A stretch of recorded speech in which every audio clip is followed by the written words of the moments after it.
Sherlock Holmes, The Rediscovered Railway Mysteries and Other Stories, by John Taylor, read by Benedict Cumberbatch.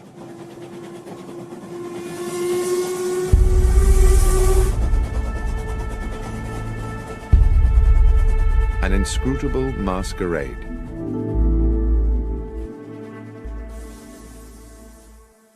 In a drawer, in the bureau of an upstairs room of my current home, there is a locked cedar-wood box, which I inherited as a youth from my grandfather.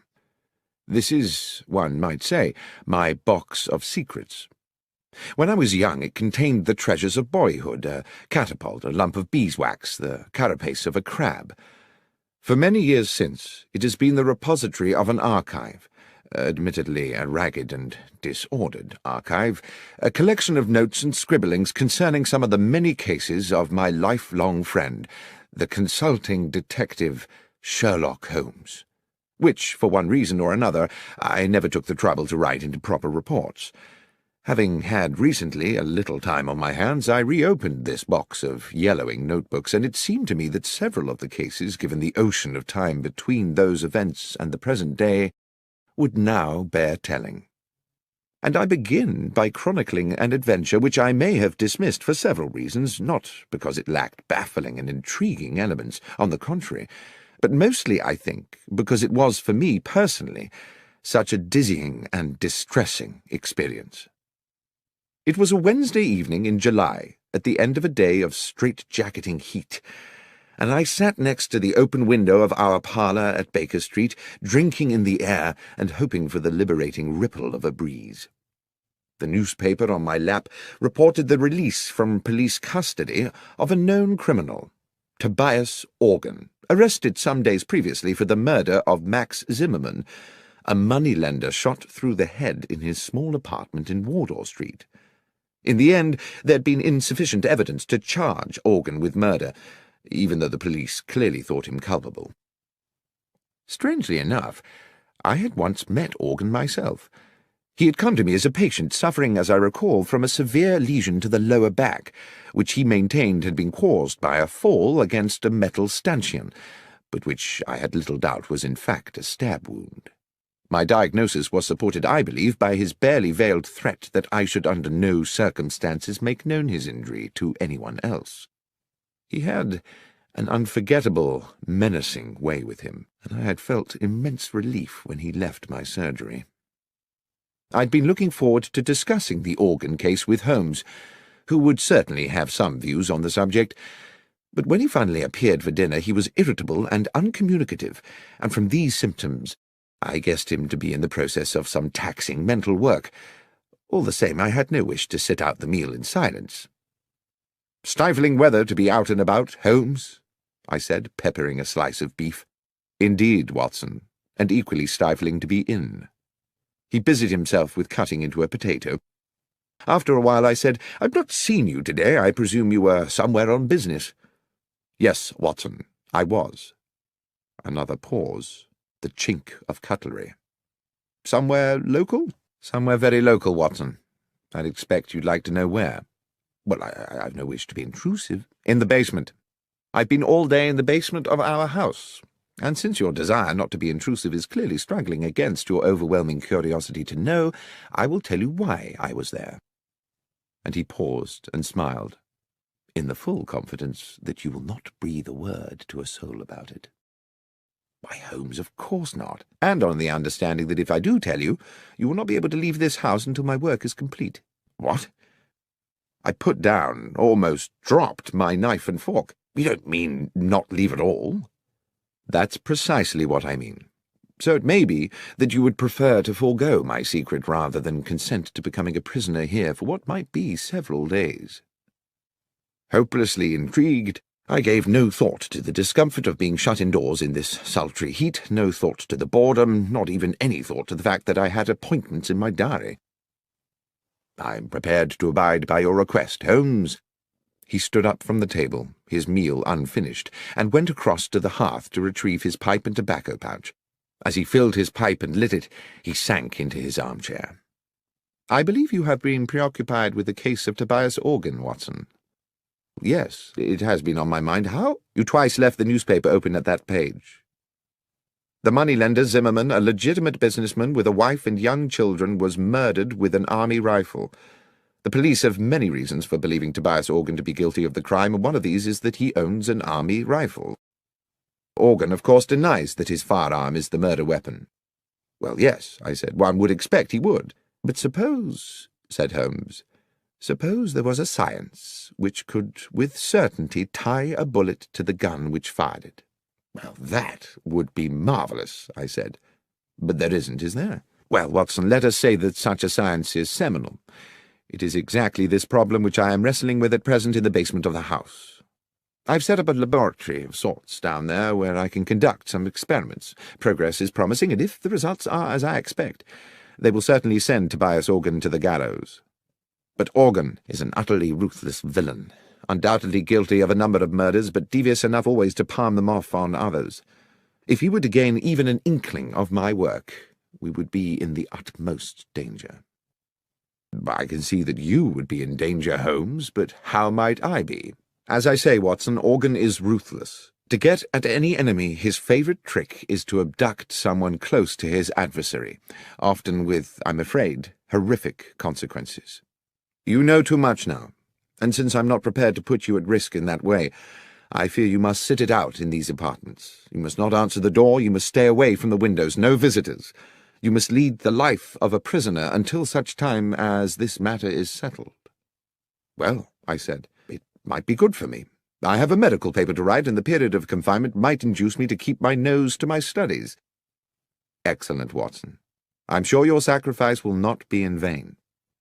I really did not see myself sacrificing very much at all.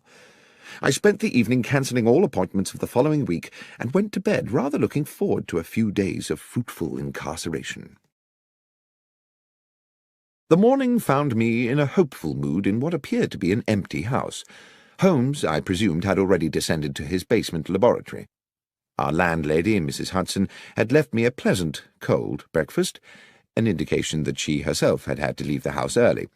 The day, while already warm and bright, had not yet begun to turn oppressive.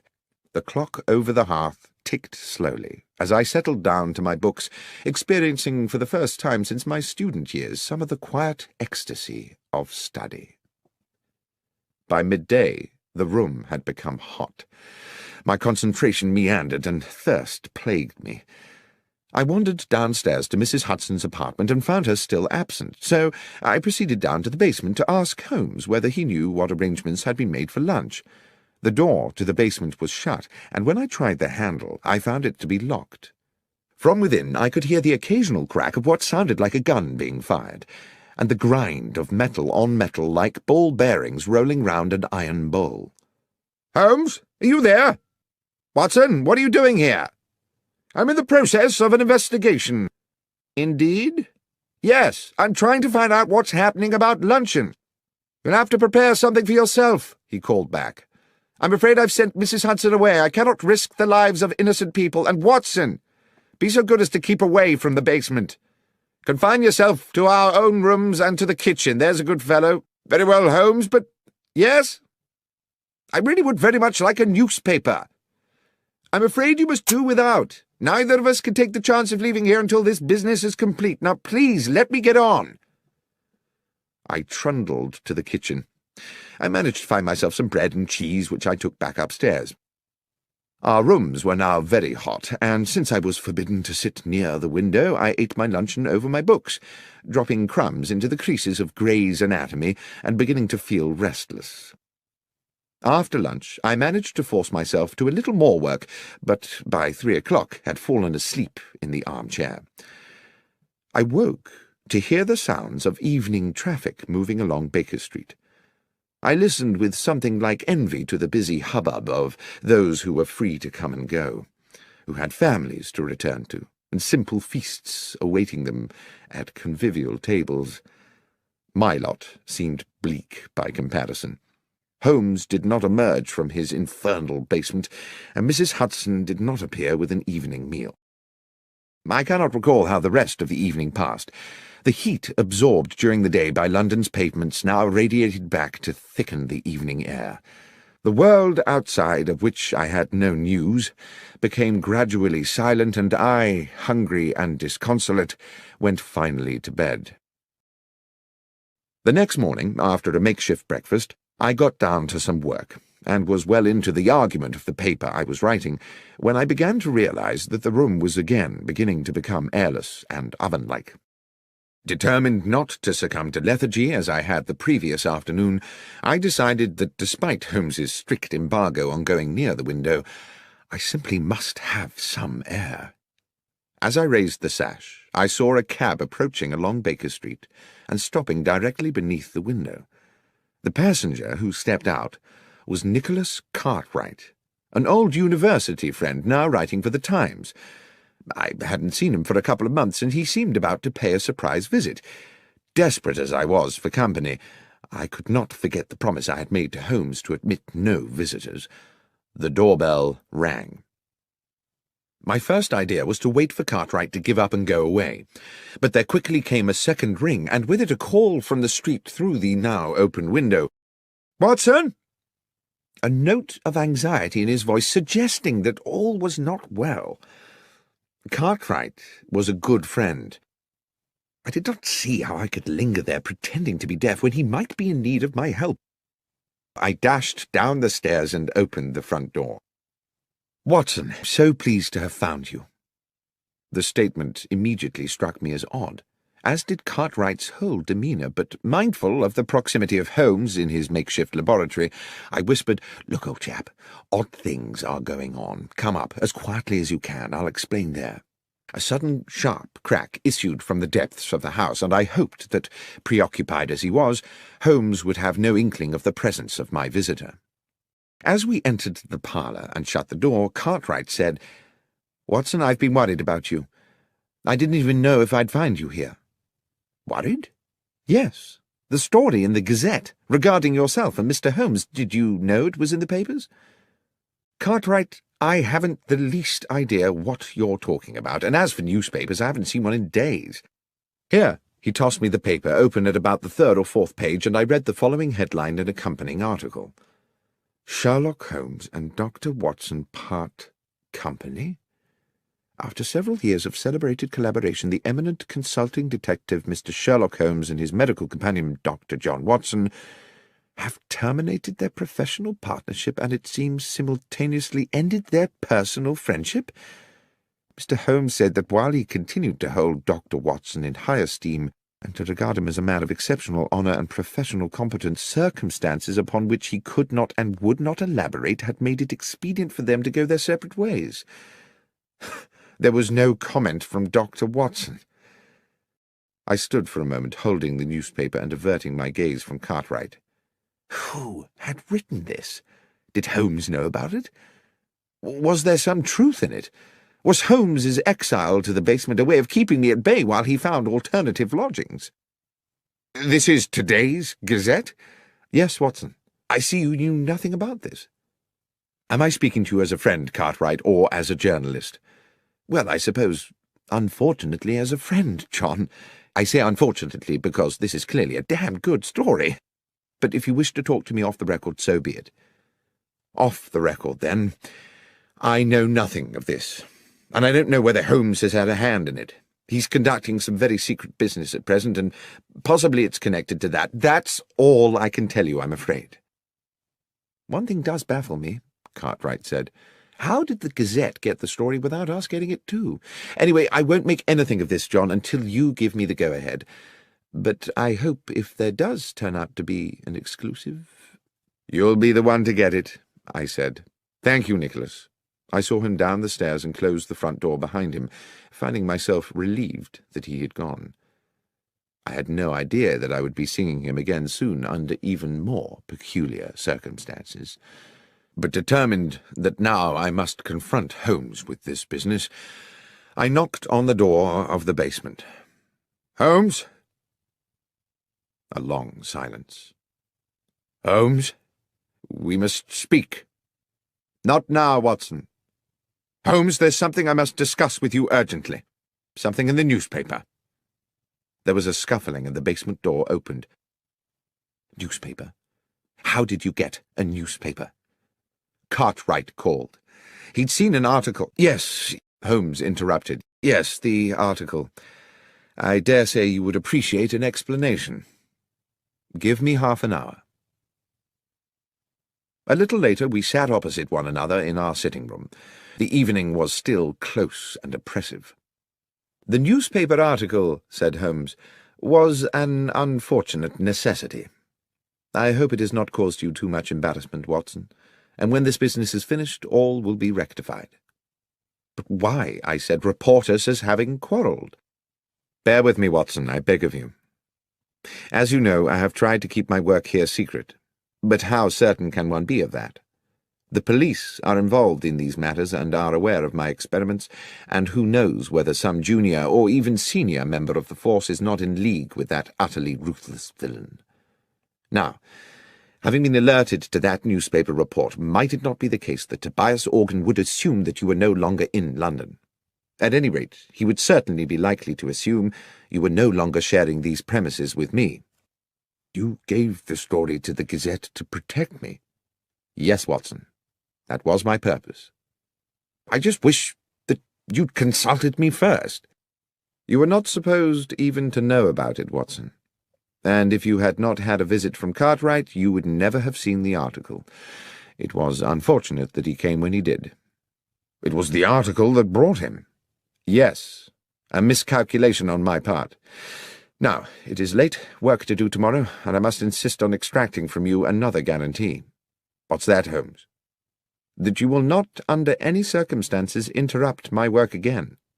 It's all very delicate, and a disturbance at an inopportune moment could ruin everything. Is that clear? Not under any circumstance." That night I lay awake in the muggy heat, the bedclothes pulled back, and grieved for what I calculated to be the death of my reputation. At least, I imagined that's how the world would see it, or at least that portion of the world that reads the London Gazette. Holmes and Watson have parted company, but there is no comment from Watson, only a nobly worded valediction from the great detective. Such bitter thoughts polluted my restless waking and tormented my subsequent dreams. And added to all this, there lay a sense that things were still not clear, that something crucial remained unspoken. I woke early, but exhausted. Without going near the window, I took in what I could of the wakening day. The street was quiet. I dressed slowly and descended to the kitchen to find something to eat. The rattles and sharp cracks of Holmes's experiments had already come to life below in the basement, and I wondered whether he had even bothered to go to bed. I was making a pot of tea when the doorbell sounded. The noises from the cellar did not pause, so I assumed that Holmes had not heard the bell. I could see nothing of the front of the house from the kitchen, but after I had taken a few steps up into the lobby, it became clear by means of a side window that the visitor was once again Nicholas Cartwright. I went to the door and admitted him. "Cartwright?" "What's going on, Watson?" "What do you mean?" "I mean, what game is being played here?" "Cartwright? I've no idea what you're referring to. You better come up." He was, I could tell, steaming with anger, though I had no idea what I could have done to arouse it. He would not sit. He stood with his arms behind his back, a man preparing to deliver an accusation. "You told me you were inescapably confined to this house?" "Yes, Cartwright, and so I have been. This is the third day." "Excluding yesterday night, you mean?" "No. I was here yesterday night, too, tossing and turning in my bed at the thought of my ruined reputation." "Watson, see here. Yesterday you prevailed upon my friendship by confiding in me matters which, as a journalist, I considered more than worthy of publication. Had I known that you were deceiving me—" "Cartwright, you have my word I was not deceiving you. I have not left this house since Monday afternoon." "So you have a twin brother?" "No, I do not." "Then please explain to me who was the man outside the restaurant at Marylebone Station at 5 past midnight?" "I take it he resembled me." "More than resembled. I do hope you're being truthful with me, Watson." I could see that his suspicions were not allayed. I even began to wonder whether my restless period of waking the previous night had itself been a dream, and whether I had been sleepwalking. Such things are possible, I know, and the heat, my fatigue, and the events of the last days had left me so baffled that in that moment of confusion I could not entirely rule it out. "What happened," he said, "was that I was walking through the station concourse when I spotted you by the wall of the restaurant, which by then was closed, talking to a man in a brown felt hat. I would have approached you, but when I caught your eye, you cut me as dead as if you didn't know me, and I assumed your conversation was of some importance. The more I thought about it, the more I thought it was a poor way to treat a good friend." Suddenly the fog in my brain gave way to an horrific clarity. I knew that I must rid myself of Cartwright at once. "Thank you for telling me this," I said. "It is of the utmost importance. But, Nicholas, and I pray you won't take this amiss, I must ask you to leave." "To leave?" "Please. This is a fearfully serious business. There is real danger." "You're not just trying to get me out of the way, Watson?" "That's exactly what I'm trying to do, Cartwright, but for a very good reason. Believe me, you will have your story." "Very well, John, very well." At the front door he patted me amiably on the shoulder. I shut the door on him and leaned against the wall, trying to get my thoughts in order. Holmes had instructed me not under any circumstances to trouble him again, yet this situation was possibly critical.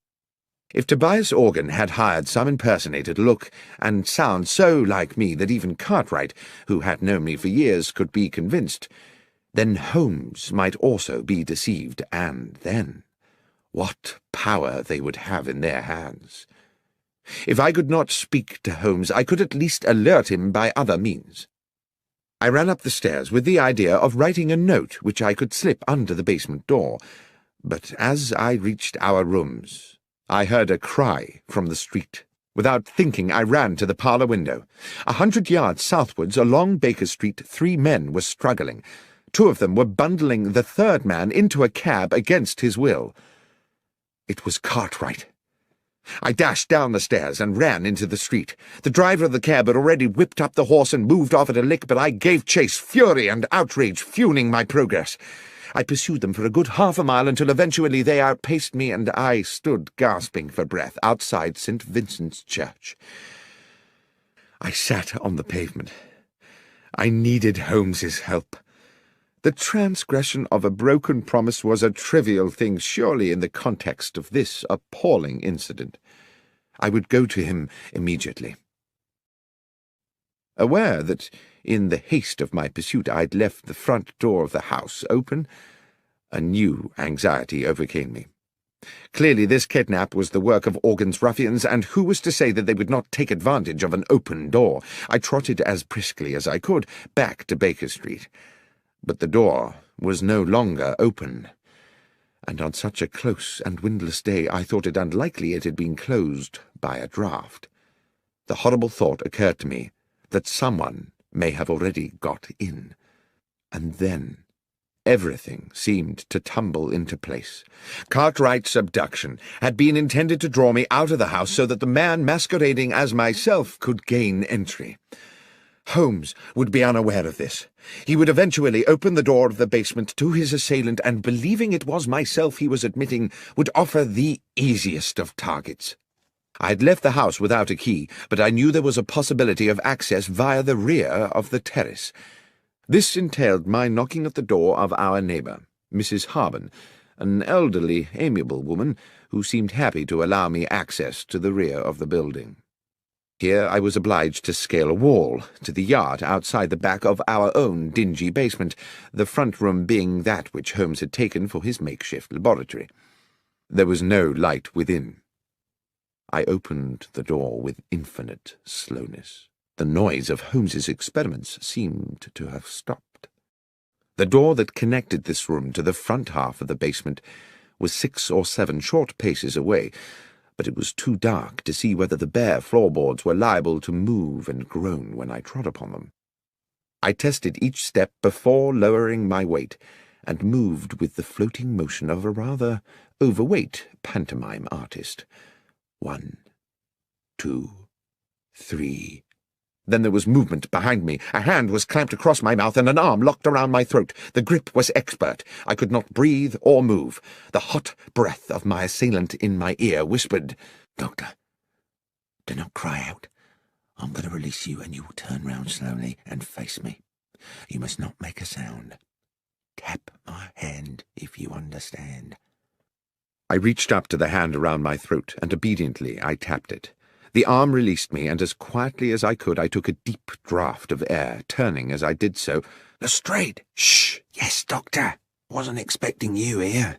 Or rather, in a sense I was, but since you are just about to arrive, I wasn't expecting you to come in the back way as well."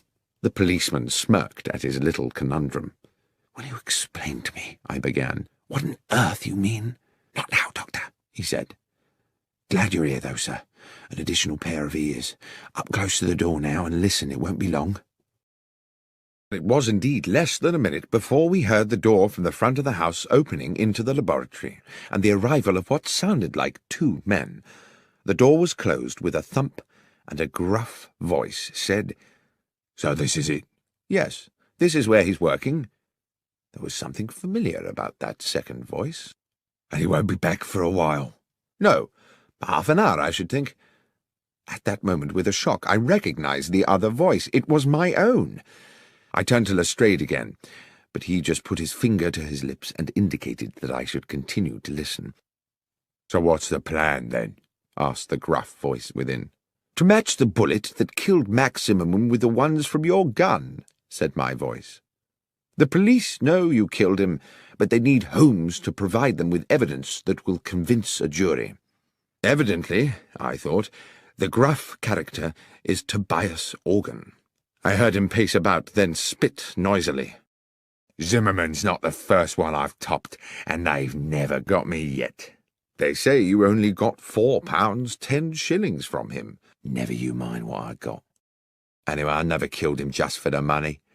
I killed him because he gave me a bad look.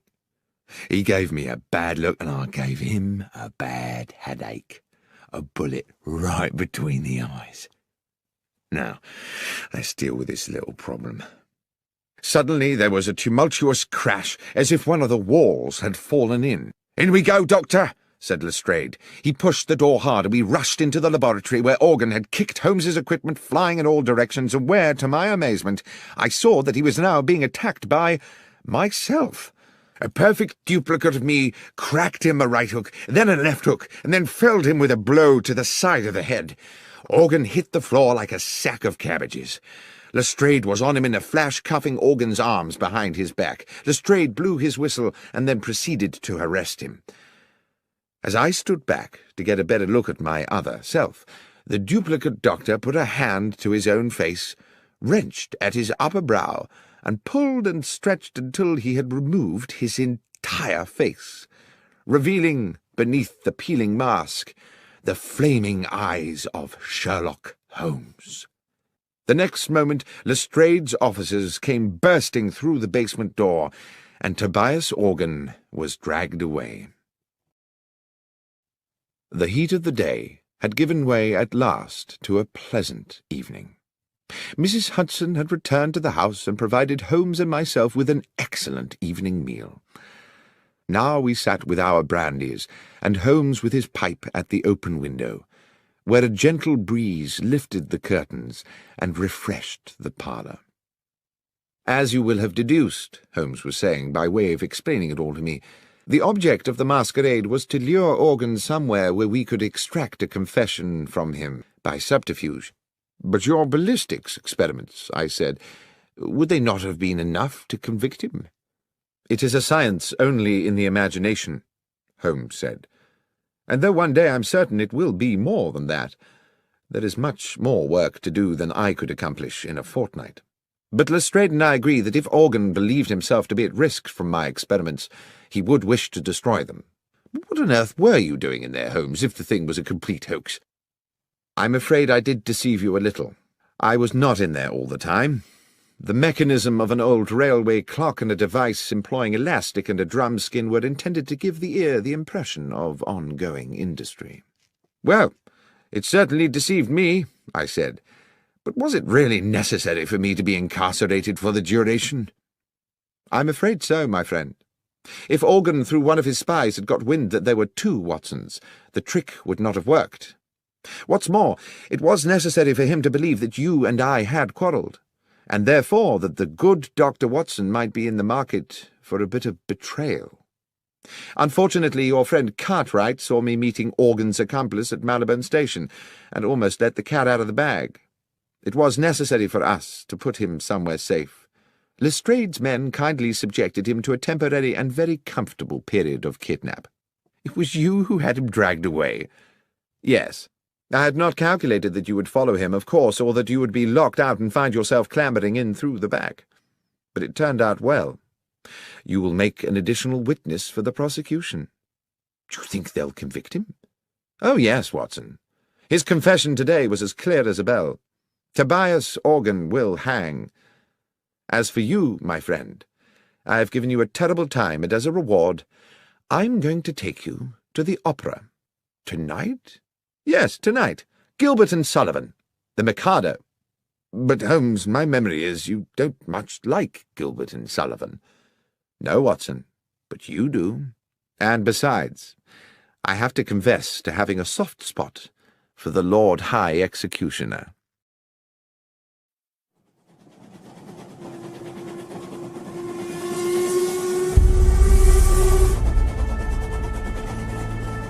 The Conundrum of Coach 13.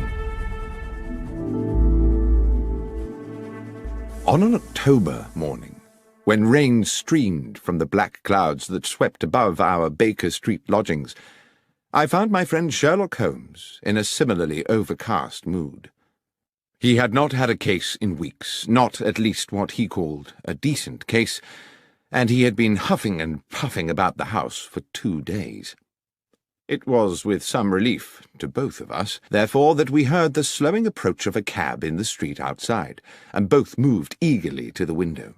The hansom did indeed stop directly beside our door, and, after a moment, a large and finely dressed middle-aged gentleman emerged into the downpour, paid his fare, and rang our doorbell. Holmes was smiling. Now, what could make a rich American so distressed, Watson, that he would come pell-mell here to us from Paddington? "An American?" I said, drawn irresistibly, as usual, into Holmes's tantalizing games. "Certainly, and I think a formidable character." "And do you wish to tell me how you deduce all that, Holmes?" "I deduce his distress and his nationality from the fact that he just tried to pay the cabby in American dollars before recalling which pocket held his pounds sterling. As for his coming from Paddington, that was the easiest of all, for the driver of the hansom is Henry Brown. I'm surprised you do not recognize him, who always works from the Paddington rank. As ever, Watson, I apologize for the banality of these observations, but you did ask." By now there were footsteps on the stairs, as Mrs. Hudson escorted the visitor to our apartment. While I inwardly delighted to note that my friend had returned to his amiable best in anticipation of a new challenge, I found myself praying that it would be a challenge worthy of his powers and his pent-up energies. No sooner had the door opened than the huge, rotund figure of our visitor, bright in a cream suit, burst into the room like an actor onto a stage, determined to establish his character instantly. "Mr. Holmes!" boomed the American voice as both his arms swept forward to grasp my right hand. "Benedict Masterson! What a great privilege to meet you!" "Delighted, but I am Dr. John Watson," I replied. "This is Mr. Sherlock Holmes." With equally booming apologies, he bowed charmingly to me and turned to my friend. "Ah, yes. Now I see. Unmistakable, unmistakable." The impression given was that he had found the first Sherlock Holmes of his acquaintance a little short of his expectations. "Mr. Holmes, I wish to ask you to act for me in a business both mysterious and distressing." "You had better sit down, Mr. Masterson," said Holmes, "and tell us everything." and having settled his cream-covered bulk into an armchair and accepted a cigar, on which he continued to puff anxiously as he spoke, the American told us his story. "I am a dealer in gold, gentlemen. Gold has been my life. My father owned small mines in Nevada, which gave us a comfortable living. In my turn, through judicious trading, I've made these assets yield a fortune. I came to London last week because your own Bank of England had made an order for a substantial quantity of gold bars to boost its reserves. The bullion was shipped into Bristol Harbour and transferred yesterday onto a chartered London train for transfer to the bank. I have been in London doing the paperwork, of which there is, let me assure you, no small amount. And I went to Paddington this morning to meet the consignment. The train was there, the gold was not." "I see," said Holmes. "Stolen." "Undoubtedly. How much?" "We're talking 4 or 5 millions, Mr. Holmes. That's a large loss. Is the gold insured?" "Indeed it is, but you know insurance companies, Mr. Holmes. They are ever suspicious, and the circumstances of the gold's disappearance are, to say the least, rather strange." "The details, Mr. Masterson," said my friend, "if you please." "Well," continued Masterson, tapping a thick cylinder of ash into the ashtray, "I'd asked to commission an overnight train, and also insisted that it be discreet, not armored or escorted, or in any way having the appearance of a specially secured conveyance. I was offered the charter of a passenger train which returns empty from Bristol to London once a week, and which railwaymen jokingly call the Bad Luck Special, not because anything has ever happened to it, but because it normally consists of 13 empty passenger coaches, as indeed it did on this occasion. I insisted that the gold be packed in steel containers, each locked with a unique key. You will appreciate that gold itself, gentlemen, is a weighty metal, so each box contained only as many bars as would enable the containers to be carried. In order to prevent the possibility of them being removed from the moving train, I ensured that while they were small enough to go through the open carriage door, they were too large to pass through the windows, even with the windows slid down to their largest aperture. I then arranged for the doors of the bullion carriage to be locked from the outside so they could not be opened until the train reached London. The train was empty then, apart from the driver and fireman of the locomotive?" "No, Mr. Holmes. It is railway practice for all trains to have a guard. A practice I was very happy to comply with, since it meant my consignment would have an overseer throughout its journey, and to this end all the steel cases were loaded into the last coach of the train, coach 13, where the guard could keep a constant watch on them. The man employed for the job was a Mr. Lyons, Mr. John Lyons, a mature and trusted employee of the railway company." Here, strangely, Mr. Masterson stopped and smiled. I inquired whether he had ever worked on the French railways. Gare de Lyons, you see. Gare de Lyon." Holmes smiled politely and nodded. "Forgive me, gentlemen, I could never resist a pun.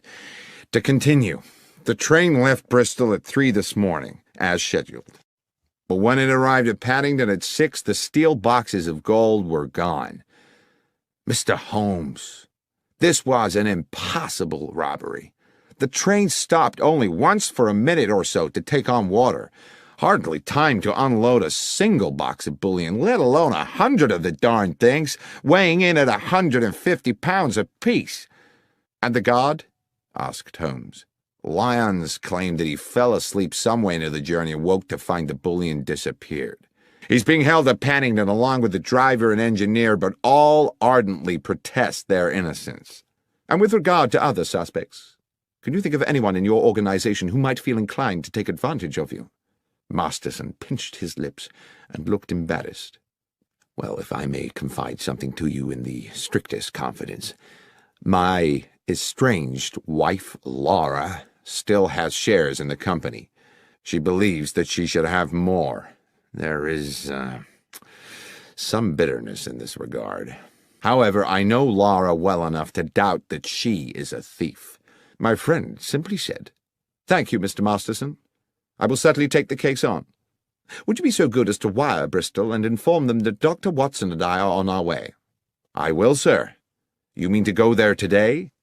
"Indeed, yes, as soon as I have made a check or two at Paddington Station."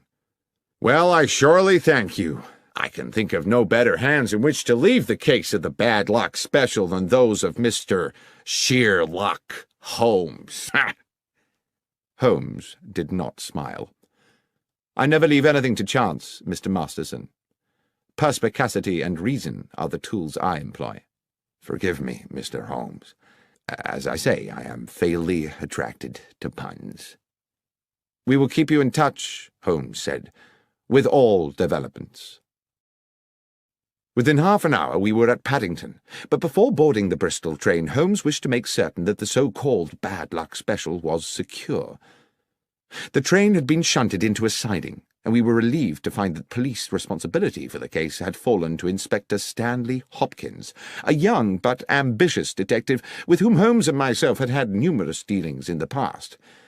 Hearing that we were being engaged by Mr. Benedict Masterson, the inspector agreed to watch over the train and make sure it remained undisturbed until our return to London.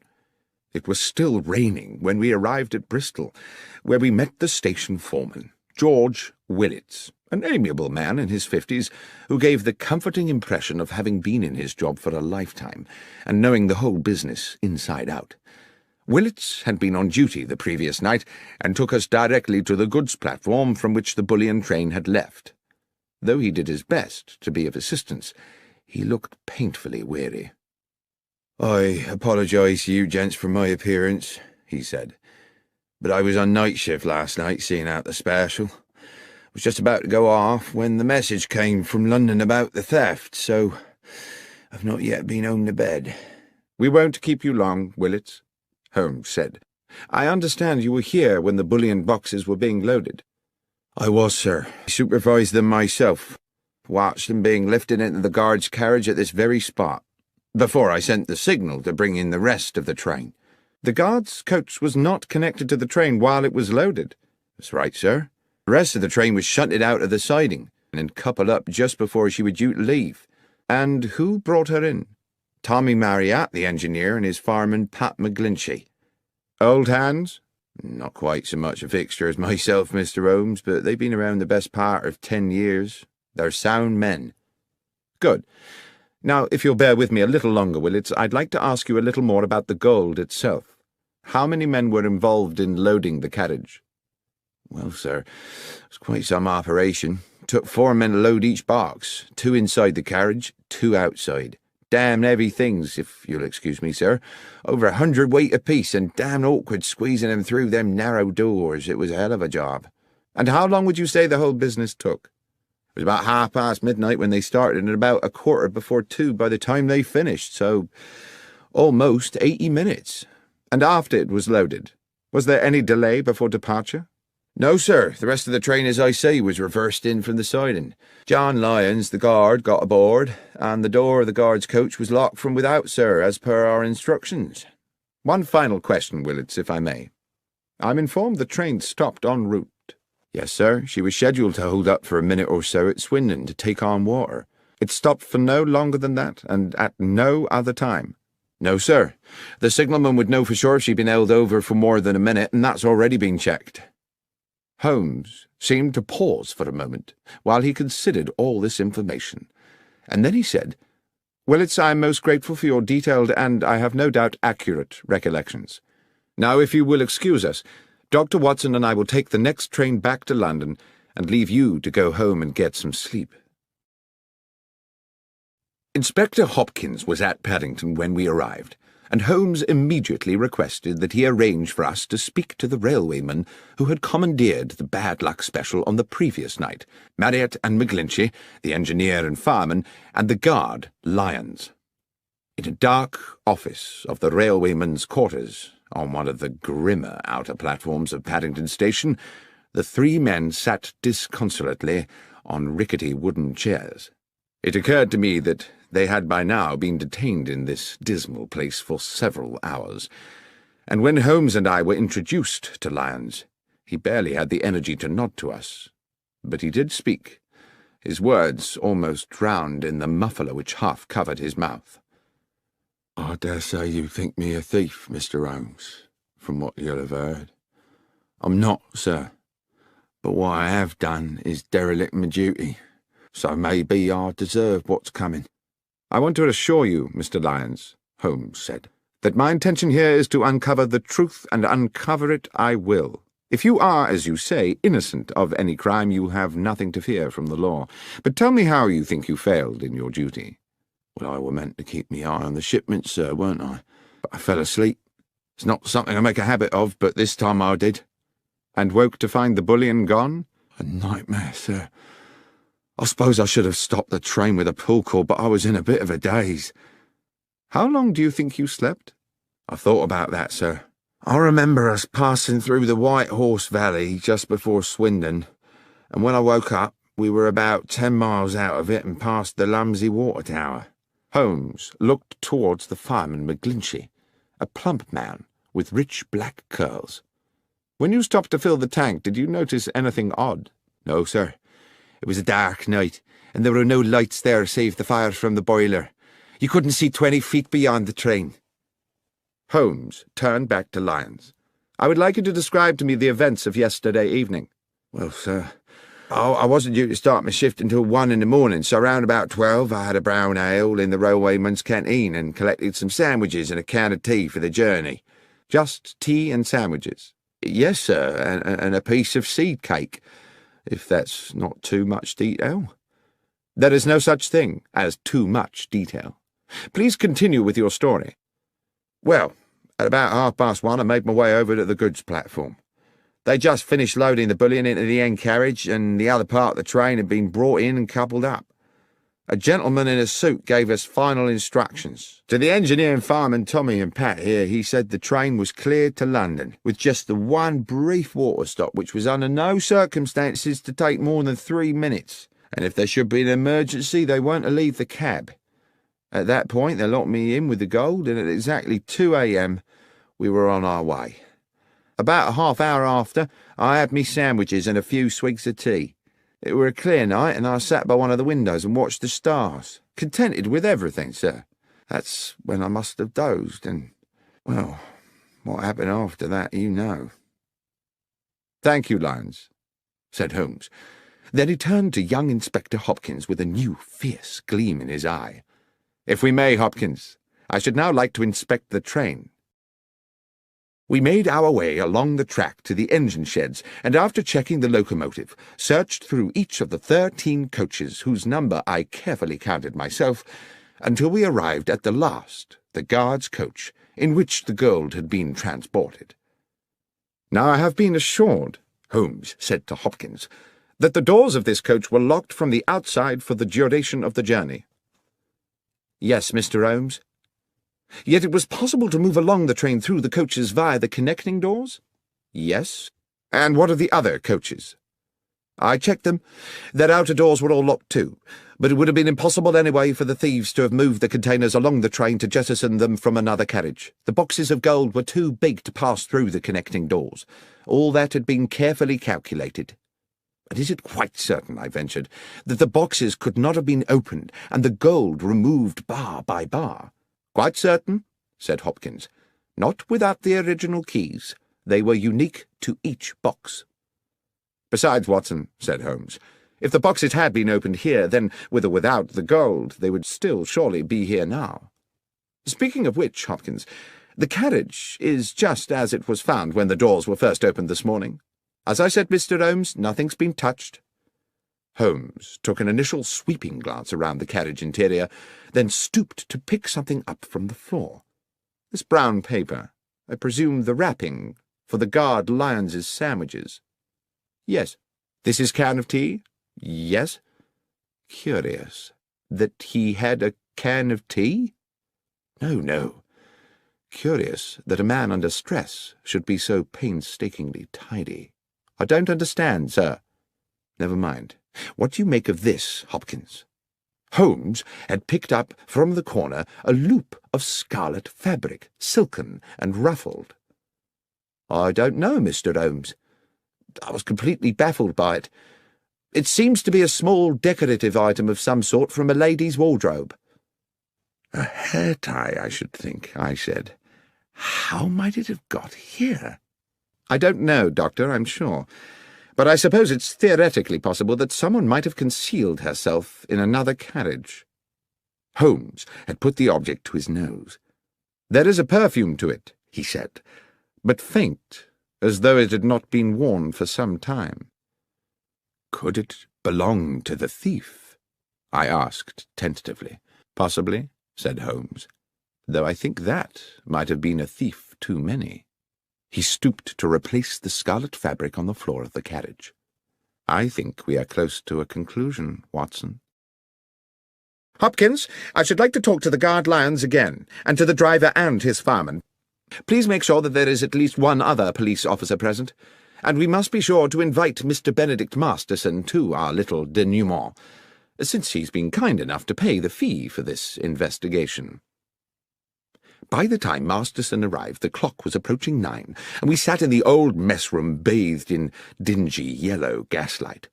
The rain rattled ceaselessly on the roof and windows, and, when we were all assembled, the 3 weary railwaymen, along with Benedict Masterson, Inspector Hopkins, a junior officer, and Holmes and myself, the gathering became hushed and expectant. Masterson said, "Well, this has certainly been a baffling business, Mr. Holmes. But I assume we're here because you've picked up some clues along the way. You are certainly a man equal to his reputation, sir. The inspector mentioned a red silk trinket of some sort." "Yes," Holmes said. He produced the item from his pocket. "This piece of perfumed fabric. The clear message is that someone was concealed in the carriage with the bullion." "I see. And moreover," I put in, "that the concealed person was probably female."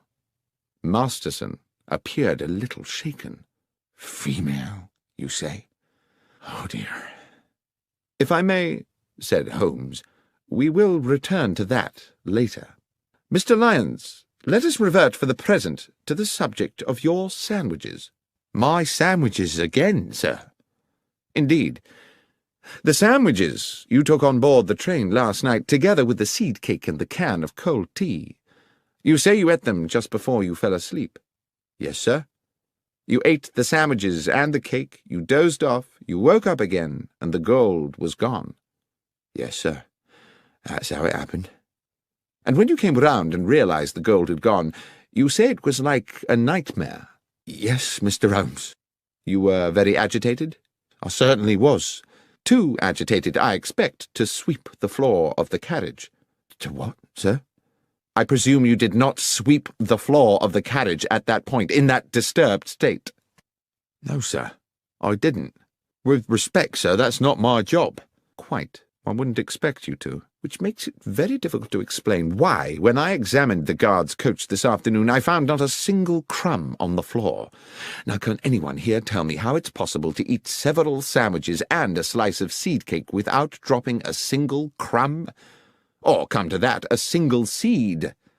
"I promise you, sir, what I said about my supper was true. I remember exactly what I brought and exactly what I ate." "I have no doubt of that, Mr. Lyons." "Then what, sir?" "My point is merely that you were obviously not in coach 13 when you ate the sandwiches." "On my honour, Mr. Holmes, I swear I was." "Oh, you were in a carriage, certainly, but you were not in the carriage in which your sandwich wrapper was found. The coach where you ate your supper, the coach with the bullion, never made it to London." "Mr. Holmes, this is confusing," began Masterson. Holmes interrupted. "On the contrary, Mr. Masterson, it's very clear. The coach containing the gold was uncoupled from the train when it stopped for water, run into a siding by those awaiting it, and unloaded of its cargo at their leisure during the night. It was a perfectly dark night. There was no moon, so the railwaymen, as Mr. McGlinchey here has recently confirmed, could, from the water pump, see nothing of what was going on at the back of the train. "But, Mr. Holmes," said Inspector Hopkins, "the bad luck special has 13 coaches. Everyone knows that. And you will no doubt yourself have noted that we passed through exactly 13 coaches in our inspection of the train this afternoon." "Oh, it has 13 coaches now, of course, Inspector," Holmes said.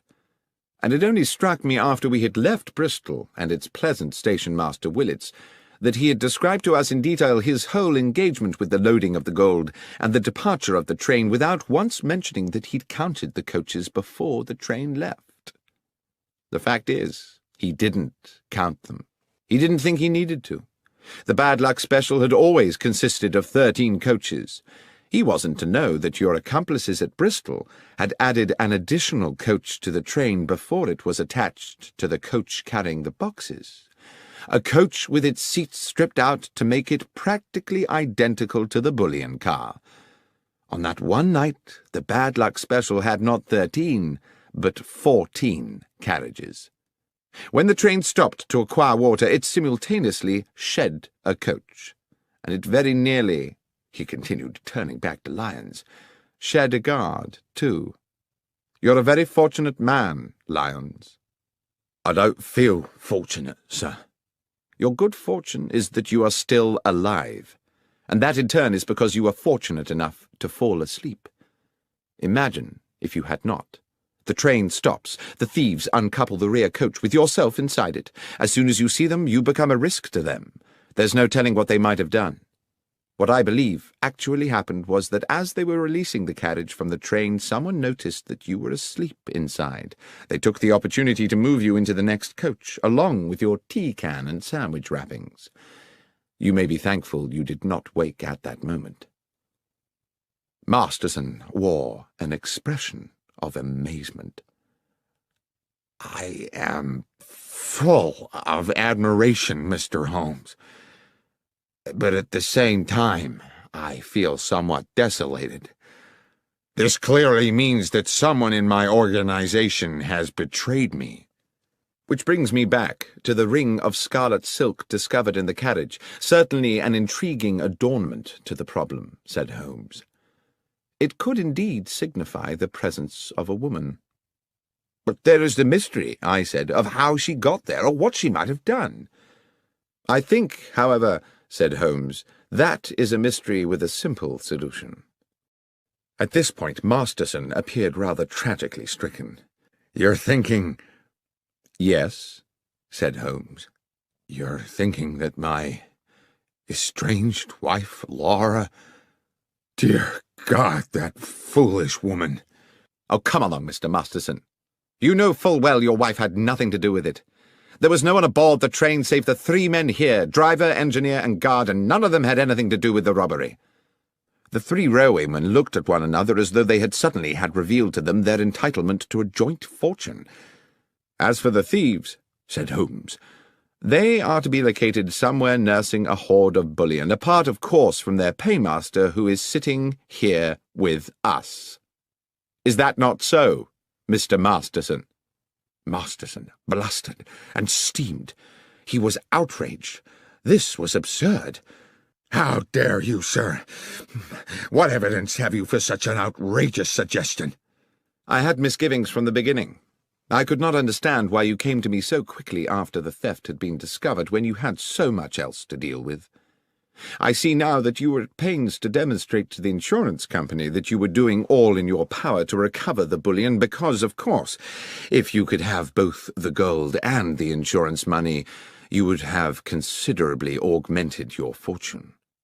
But worse still, what your partners in crime would have done to Mr. Lyons, had he not had the good sense to fall asleep on the job, hardly bears thinking about. You were prepared not just to steal, but to be an accessory to murder." "This is speculation, Mr. Holmes. This would not stand up in court. You should be looking for another felon. What about that red silk ring?" "Ah, yes. You've been very subtle about that, Mr. Masterson, suggesting your wife's name one moment and the next assuring me that she could not possibly be implicated. I doubt whether you thought she would be, but you certainly sought to throw me off the scent. What was that item, if not a red herring? And is that not, for those who like to play games with words, another way to say a red herring? What fun you no doubt planned to have with that joke, Mr. Masterson, had you got away with this business. Now it seems the joke is on you. That was one pun, Mr. Masterson, which you would indeed have done better to have resisted. But whether justice was fully done is a moot point. In expectation of reducing his own sentence, Masterson eventually divulged the names of his accomplices and led police to the embezzled bullion. And although he was committed to prison for several years, it was clear that once his sentence was served, he would continue the life of a wealthy man. "I can't understand," I said to Holmes a couple of evenings later, "why you seem so damnably happy." "A man is never more content, Watson," he said, "than when doing well what his nature has fitted him to do. On which thought, will you pass me the tobacco pouch? I think we should indulge ourselves in a brace of good pipes."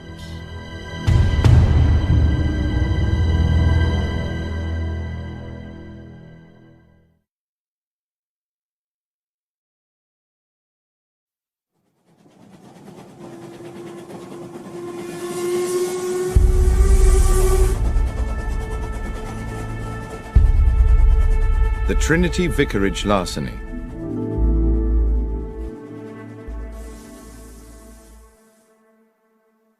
One fine spring morning, Sherlock Holmes and I received into our rooms a portly gentleman in a purple dress.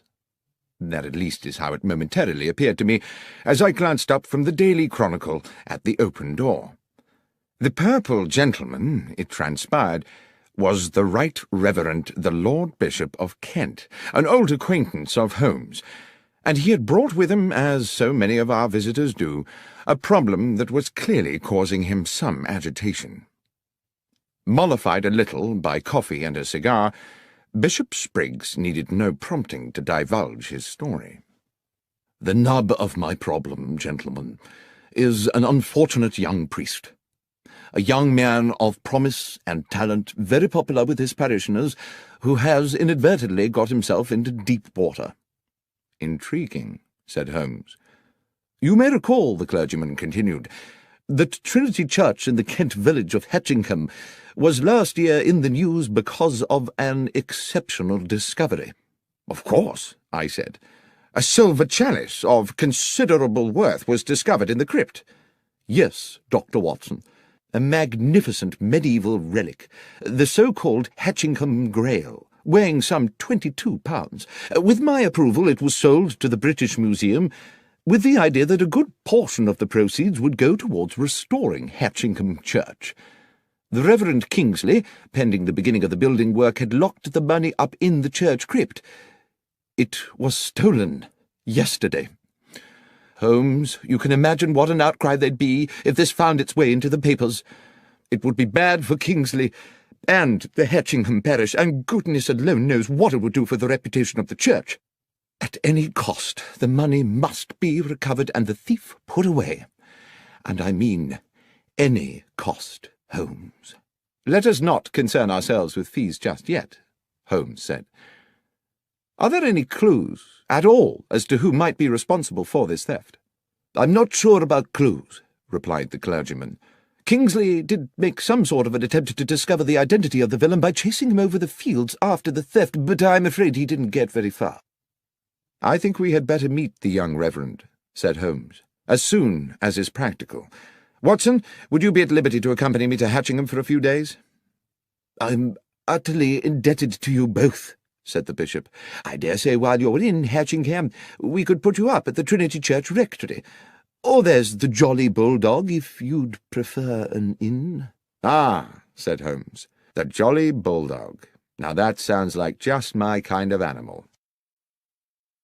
We journeyed to Hatchingham the next morning and established ourselves at the cosy but crumbling hostelry that was the Jolly Bulldog. Our landlord was a bluff man called Starkey, taller by inches than Holmes, and compelled to stoop to avoid the beams of his own ceiling as he lumbered about in heavy boots serving his customers. He grudgingly provided us with a late snack of bread and some rather tough cold meats, complaining that if everyone chose to be fed at 2:30 in the afternoon, they would have to invent a new word for the meal taken between luncheon and dinner. "Leftovers," said Holmes to me impishly, and at a level which I am sure Starkey was meant to overhear, "might be that word?"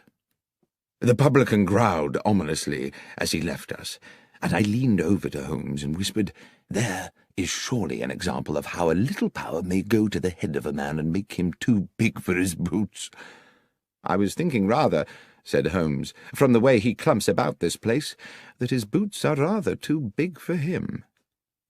I saw the two gentlemen on a nearby table smile at this remark.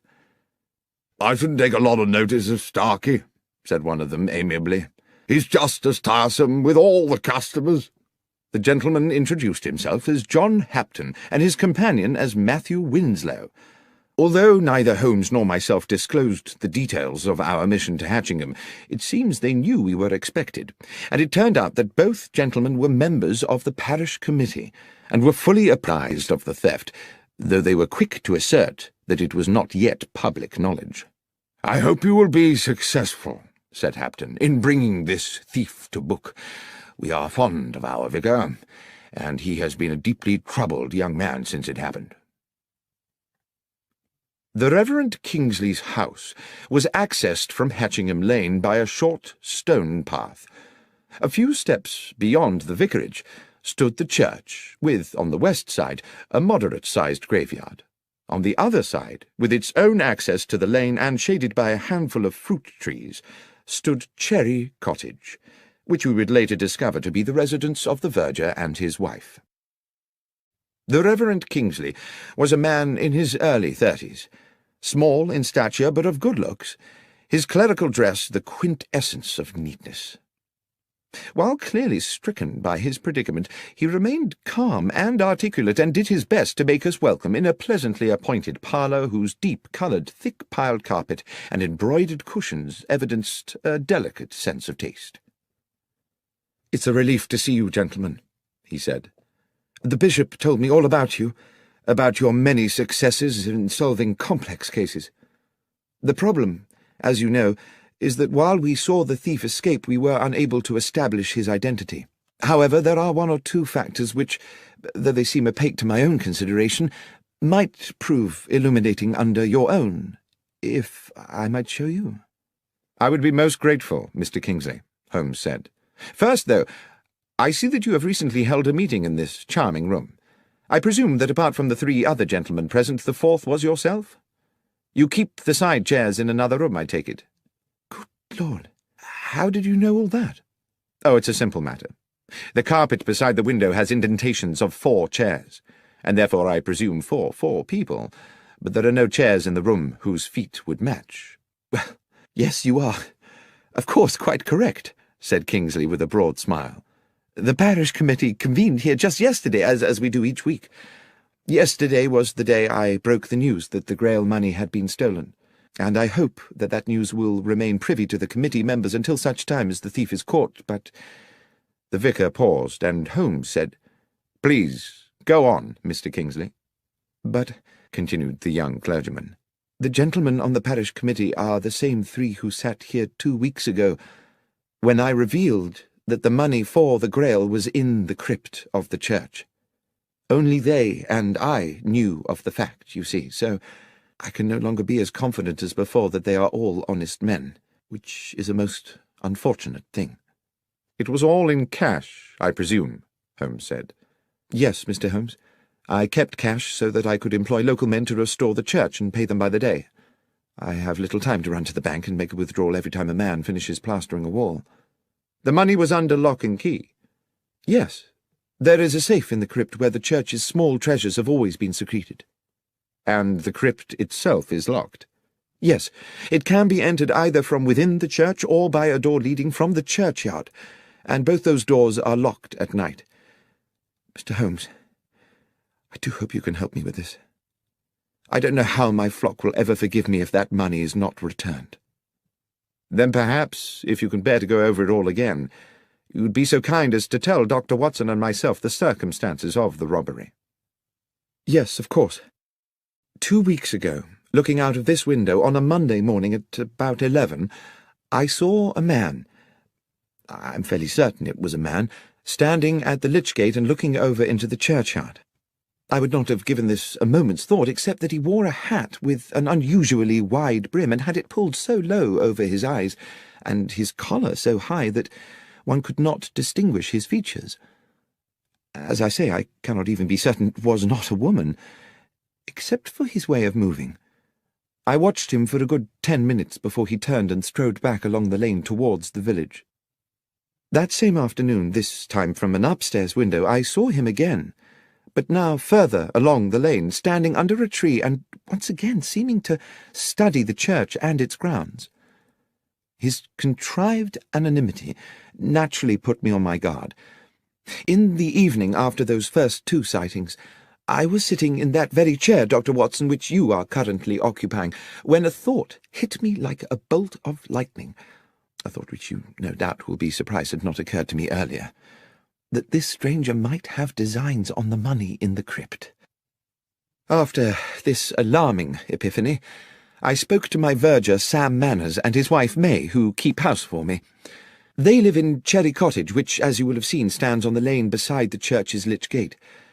There's a short cut from their back door to this house, which they employ when they wish to see me. I mention that because, as I think you will agree, it bears upon the matter.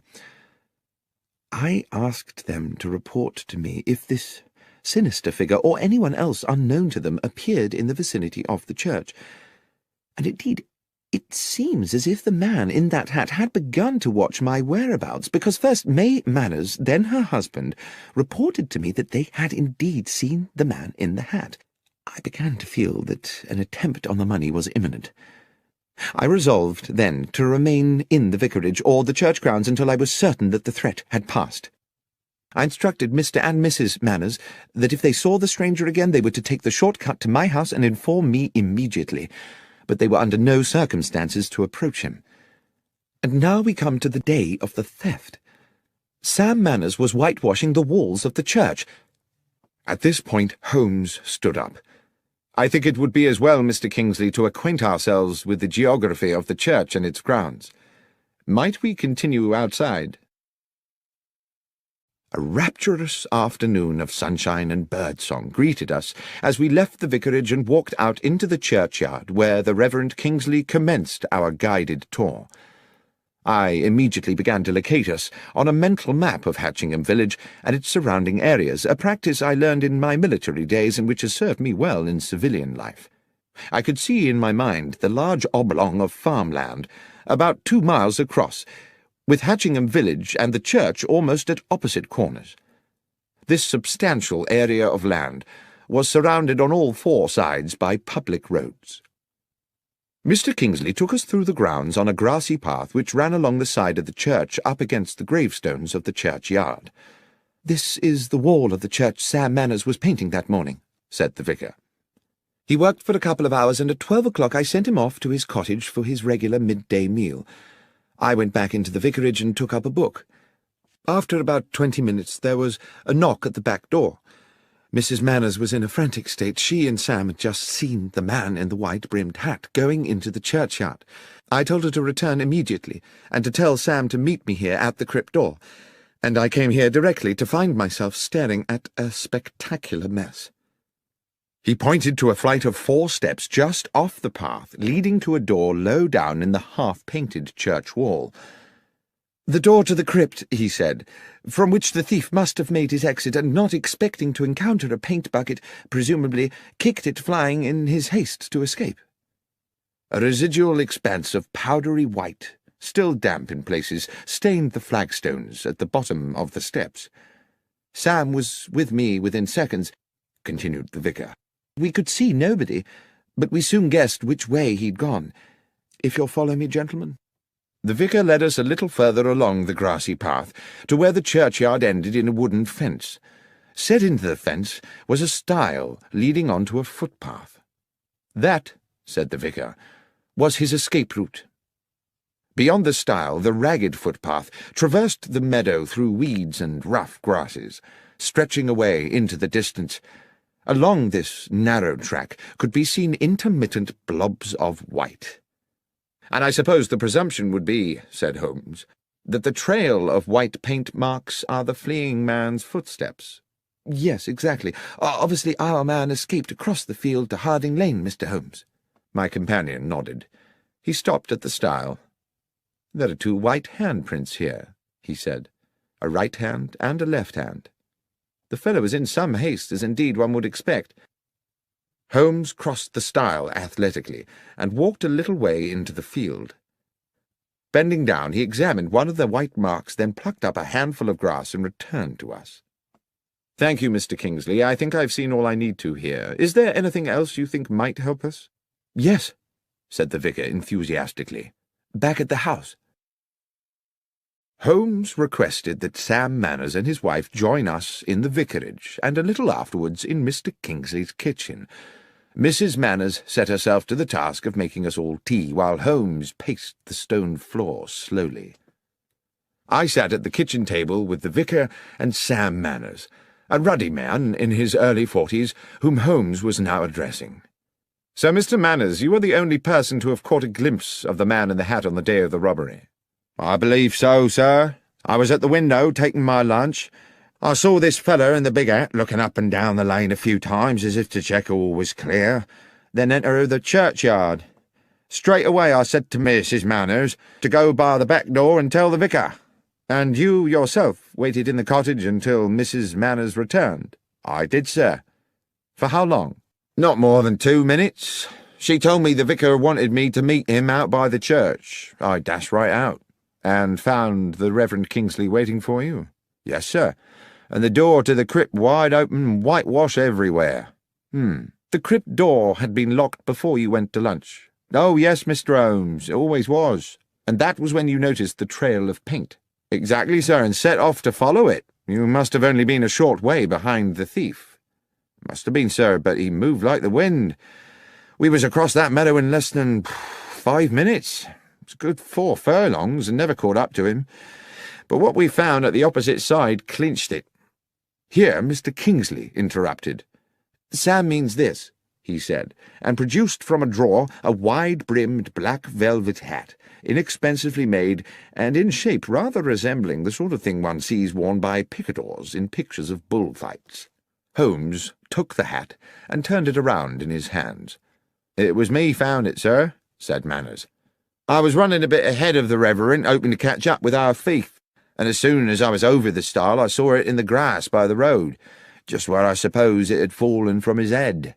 "Well," said Holmes, "while I cannot see yet how that will help us, with your permission I shall take it away with me." "Of course," said the vicar. "We'll leave you then, but by way of that path across the fields. I'd rather like to follow the route taken by our escaping felon." And so it was that we made our farewells and set out from the churchyard across the wide meadow towards Harding Lane. Although it had been a week since the church thief had fled, there remained a clear trail of white footprints across the entire width of the field. The path ended at another stile, which gave onto the shaded narrowness of Harding Lane. We calculated that to return to Hatchingham village we could go in either direction around the perimeter of the meadow. We took the route west along the Pincham Road rather than going east and back via the church. As we walked, my companion looked repeatedly this way and that, into the fields at the roadside, the patches of scrubland, and the bushes and trees. "If you note anything, you must let me know, Watson." And I agreed that I would. But the fields lay bright and innocent in the late afternoon air, and the trees were populated only by birds jubilantly enjoying the sunshine. Then, as we crossed a bridge over a gurgling stream, Holmes stopped halfway. "There's something there. Do you see?" He pointed to the bank of the stream, above which a hawthorn overhung the rushing water. "Something in that bush. A pair of somethings, unless I'm mistaken." We clambered over the balustrade of the little bridge and dropped onto the bankside. The hawthorn was thick, and even at close quarters my eyes were at pains to penetrate into its depths. Holmes, using a fallen branch the thickness of his arm, smashed his way into the bush. His soft cry of triumph told me he had found something, and he reached in and retrieved in one hand a large pair of leather boots. "What do you think, Watson? Is this or is this not the footwear of our thief?" "They're certainly large, those of a very big man, I should say, and there are white marks on the soles. Should we see how they fit those prints on the church meadow?" "I think we can assume that much, Watson. But what would induce the villain to jettison his boots here?" "Perhaps," I said, "he thought he was still being chased, and knew that if he were caught wearing them he would be recognized straight away." "Equally suspicious if he'd been found with no boots at all," said Holmes, "though I suppose he may have carried a spare pair of shoes with him. Watson, it is fairly clear to me the thief is a local man. Why, unless he feared to be recognized, would he indulge in such an elaborate disguise? Let us go back to the Jolly Bulldog. That, after all, is where the locals like to congregate." In fact, on our return to the inn, we found John Hapton and Matthew Winslow, the parish committee men we had met earlier, having returned to, or perhaps never having left, the same table. As we sat down, Holmes placed beside him on the floorboards the pair of boots we had found in the hedgerow, causing the two gentlemen to look at them inquisitively. When Starkey, the landlord, arrived to serve us, the first thing he said was, "Your boots, gentlemen?" "Not ours," said Holmes. "We found them in a bush in Harding Lane." "Strange what some folks'll throw away," said the publican. "They looks in prime order to me." "Hardly been worn," Holmes replied, and then he asked, "Would these boots fit you, Mr. Starkey?" And seeing our companions on the nearby table watching, he added, "Or either of you, gentlemen?" "Not me, sir," Starkey replied, rather more amiably than I had expected. "I know my boots look weighty, but my feet ain't so big as you might think. It's just I'm subject to blisters." "But you find big boots help your blisters?"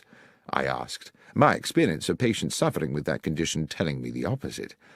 "No, sir. To start the blisters, I need to put on 3 pairs of thick hose, so I always gets my boots well over my proper foot size." Then, rather sardonically, he said, "Thank you, though, for asking, sir." Mr. Hapton on the next table asked, "Do you mind me asking, sir, what's your interest in boots?" Holmes said, "It's an investigation we are conducting in which boots have, well, some scientific significance." Then to me he whispered as our neighbour turned away with a disbelieving grimace, "It's as I thought, Watson. We have our culprit." "Starkey? No, not Starkey. One of these—" and I indicated with my thumb the 2 men from the parish committee. "No, Watson." "Who, then?" "These boots, Watson, do you observe nothing untoward about them?" "No, not at all. They're practically new. They're of a large size. Apart from that, they are undistinguished." "On the contrary, my friend, I would say they were distinguished by a lack of paint." "I beg your pardon?" "I mean, Watson, that there are white marks on the soles, to be sure. But tell me, pray, how a man with his hands covered in whitewash could have unlaced and removed his boots without leaving marks on the laces?" "I don't know," I said, "but it would be a singular coincidence if someone completely innocent had jettisoned a pair of boots with paint on the soles." "There is no coincidence," Holmes said. "These boots were undoubtedly left here by the thief, but not in the way we were intended to believe." "Are you suggesting that you know who the thief is?" "The thief, Watson, is the Reverend Kingsley himself." "But how could it be, Holmes? There was no time for him to escape across that meadow and return to the vicarage in time to meet Sam Manners outside the church. How can a man chase himself across a meadow?" "As you know, Watson, we are due to meet the bishop this evening at Trinity Vicarage, so let us finish our meal. I will explain everything there." We had promised the bishop an interim-meeting at the vicarage to advise him of our progress in the case, which no doubt the clergyman expected to be only moderate this soon after our previous meeting. But we had hardly settled to our sherry in Mr. Kingsley's comfortable parlour than Holmes declared dramatically, "You will no doubt be delighted to know, gentlemen, that Dr. Watson and I have solved the case."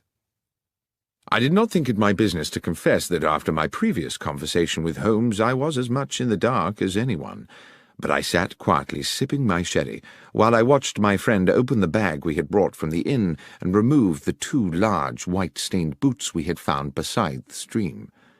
The bishop's eyes widened. I have to say he looked incredulous. Mr. Kingsley, too, wore a sceptical smirk and raised his eyebrows. "Please tell us, Mr. Holmes, what you think you have found?" "Dr. Watson and I found these," Holmes explained, "in a bramble bush in Harding Lane. Big boots suggested we were seeking a big man, yet the footprints told us his stride was short. It was our landlord at the Jolly Bulldog who enabled me to understand the dichotomy. He is a man who buys bigger boots than his foot size in order to accommodate extra socks. Our villain, however, bought his bigger boots in order to accommodate another pair of shoes, leaving the footprints of a bigger man than he is himself. Is that not so, Mr. Kingsley?" The young vicar, I thought at the time, if he was guilty of anything, was heroically cool about it. He betrayed nothing but genteel surprise. "Are you suggesting that I was the thief, Mr. Holmes?" "Holmes," said the bishop gravely, "from what I understand, Mr. Kingsley and his verger practically managed to catch up with the thief on that fateful day. What on earth do you think is the evidence for this assertion?" "My lord," Holmes said confidently, "Mr. Kingsley wished to embezzle the money raised by the sale of the Hatchingham Grail and decided to construct a piece of theatre which would deceive investigators. He not only invented the spectral man in the large-brimmed hat, he also on several occasions paraded in the hat and the high-collared coat and ensured that Mr. and Mrs. Manners caught a glimpse of him. On the day of the theft, having sent Sam Manners to lunch, he came back here to the vicarage, assumed the disguise, showed himself at the cottage window where Manners was eating, and proceeded into the churchyard. Dashing back to the vicarage again, he slipped out of his cloak and hat and waited for Mrs. Manners' knock on the door.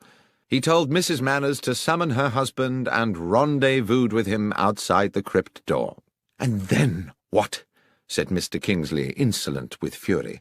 "I put on these boots, unlocked the church, went down to the crypt, took the money, escaped the church, jumped the stile and ran across a mile of the field, then dashed a mile back, took off the boots and waited calmly for Sam to arrive, whereupon I went chasing off across the field again.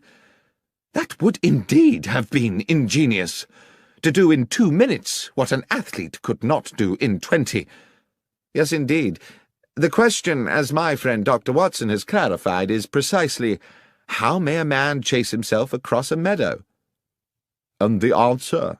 asked the bishop. "No one will ever know at what point you took the money, Mr. Kingsley. As the keyholder you are free to do it at your leisure, and, for all one knows, it may never have been in the crypt safe in the first place. Certainly there was no need for you to waste time on it on the day we are discussing. You wished to ensure there was just enough time with Mr. Manners at lunch for you to get to the crypt door and kick over the whitewash bucket.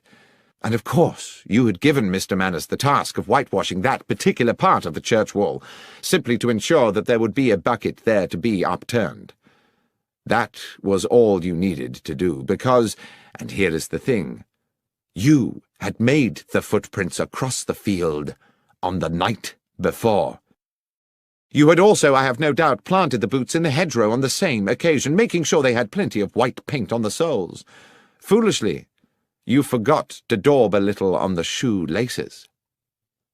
At this point, the vicar dropped into a chair as though all resistance had suddenly fled him, and I believe that as Holmes proceeded, we all realized that he was now approaching a devastating conclusion.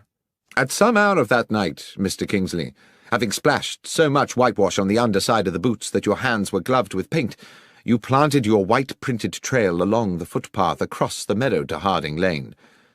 Afterwards you dropped the wide-brimmed hat by the stile and jettisoned the boots in a bush further along Harding Lane. The trail of prints was therefore neatly in place for the deception next morning, and I dare say you were solicitous to keep Mr. Manners away from the stile, where he might prematurely stumble upon your, if I may so misname it, handiwork." "But one moment," said the bishop. "If Mr. Kingsley had dropped the hat the night before, how could he have been wearing it that morning?" "Well, of course, that's simple," said Holmes. "There were two hats. And finally, there was the question of the keys." "What question was that, Holmes?" I asked. "I don't recollect any mention of keys." "Precisely. There was a distinct absence of any such mention. Why? Because a key would have been needed to enter the crypt, and Mr. Kingsley thought it better not to raise the tricky matter of how such an intruder might have got hold of one." The pale face and slumped figure of Mr. Kingsley indicated his utter defeat. The bishop clearly needed no further convincing. "The money, Kingsley," he said. "Have you spent it?" The vicar looked bitter. "I'm a gambler, Bishop. And the truth is that over the years I have burdened myself with appalling debts. I started to use the church money bit by bit. I meant to return it one day when I had a big win, but money runs through my hands like water. There's little of it left." "Then it's a matter for the police," the bishop said. "And we must find a new vicar for Hatchingham. I fear that you, Mr. Kingsley, will for many years be the incumbent of a much dingier parish."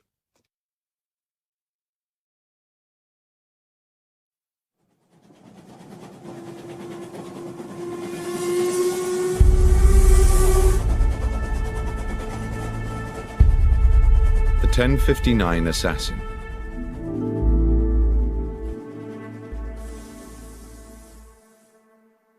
It is now well known that the investigations of my friend and companion Sherlock Holmes, which I have had the privilege to document over the years, represent only a small portion of his life's work. Many other cases have fallen into the obscure well of history. But nothing departs this world without leaving some trace or memory, and now and then an old story rears its head. So it was with the events of the Stovey murder. A letter came to Holmes one morning at our Baker Street apartment from Samuel Carpenter, an elderly publican at the Horse in Colours hostelry in the Kent village of Stovey. Several years previously, Samuel Carpenter had been a witness at the trial of Arthur Weeks, a local villain accused of intimidation, abduction, blackmail, and grievous bodily harm. Holmes had been involved in helping police on the case with footprint evidence, and thus had come to meet the amiable publican. I suppose we never expected to visit the quiet settlement of Stovey ever again, but the letter contained a clear and urgent summons. "Dear Mr. Holmes, you did say when we made our farewells 4 years ago that if ever there should be a day when I had need of your assistance, I was to write to you immediately. I'm afraid, sir, that day has come. A terrible set of events has clouded my life, and I am quite at a loss. Arthur Weeks, that ruthless villain you helped put away, died in jail a few months ago. Ever since then his son, Henry, has been making our lives a misery. I found my dog Catcher shot dead in the field, and twice a dead fox in our water tank. I started getting letters threatening to burn down the inn, telling me I should one day wait in vain for my wife to come home. Terrible things, but all written anonymous. Then he brazenly come and drink at the inn as innocent as you like. Well, last week our son Jack told Weeks straight there, in front of all my customers, that he'd gone too far, and he'd better prepare himself for some serious consequences. I wish he had not done it. 2 days afterwards, Weeks was found shot through the head, and my Jack is now being arrested as a murderer. If there's anything you may be able to do, Mr. Holmes, please come immediately." I knew that Holmes had taken strongly to the publican, so it was hardly a surprise to me when he asked, as is his way, whether I had any pressing engagements over the next few days, and, when I said no, instructed me to pack immediately an overnight bag. Within an hour we were aboard a Kent-bound train. In Stovey village we took rooms at the Horse in Colours, and as soon as we were settled in, sat with our landlord at a table in the bar, where a large fire battled the chill in the air. Holmes said, "Now, Mr. Carpenter, the first thing you must do if I am to help you is to answer my questions honestly and accurately." "That I will do, Mr. Holmes." "Your Jack made a threat to Henry Weeks here in this bar." "Yes, sir." "And 2 days later Weeks was found dead." "Dead with a shot through his head, just outside the village where Nightingale Lane crosses the London railway line, and his horse tied up nearby." "And they came to arrest Jack when?" "That very night. But Jack wasn't here, of course." "Wasn't here?" "Jack couldn't have killed him, Mr. Holmes. Jack was already aboard the London train when Weeks was killed. He was off to buy himself a suit for his wedding. I took him to Stovey Station myself that evening to catch the 10:59. There weren't a moment when Jack left my sight. I watched him get on that train and waved him off as it left. But the police didn't seem to think that counts for anything. Soon as he got back here next day, they carted him off, and he's now under lock and key in Maidstone jail." "Well, Mr. Carpenter," said Holmes, "I accept unequivocally that what you are telling me is the truth. But my sense is that this is going to be a very convoluted business, and I must impress on you the need to be patient." When Carpenter had returned to serving his customers, I said quietly to Holmes, "Surely, if what the old chap says is true, the police have no case.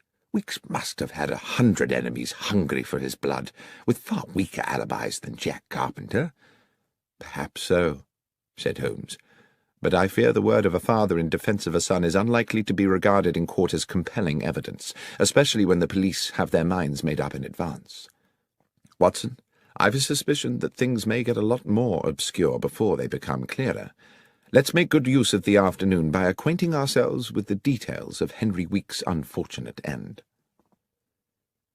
Our escort to the scene of the crime was a local policeman, Sergeant Berry, a man of stubborn practicality, whose uniform one suspected must have been artfully augmented to accommodate the spectacular rotundity of his belly.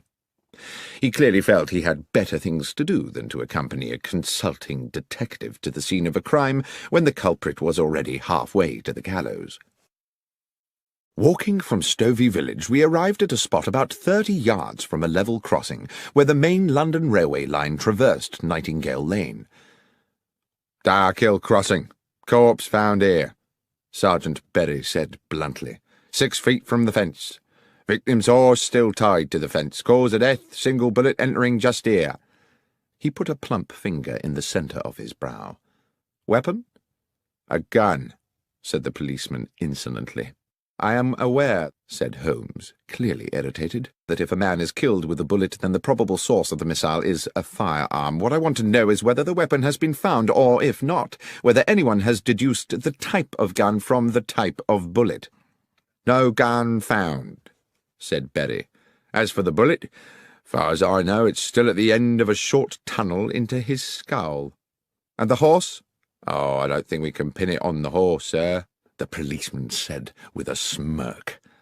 "Sergeant Berry," Holmes was threateningly patient, "are you able to assist me in this investigation, or would it be more convenient to you if I were to apply to my acquaintances at the yard to find me an alternative guide?"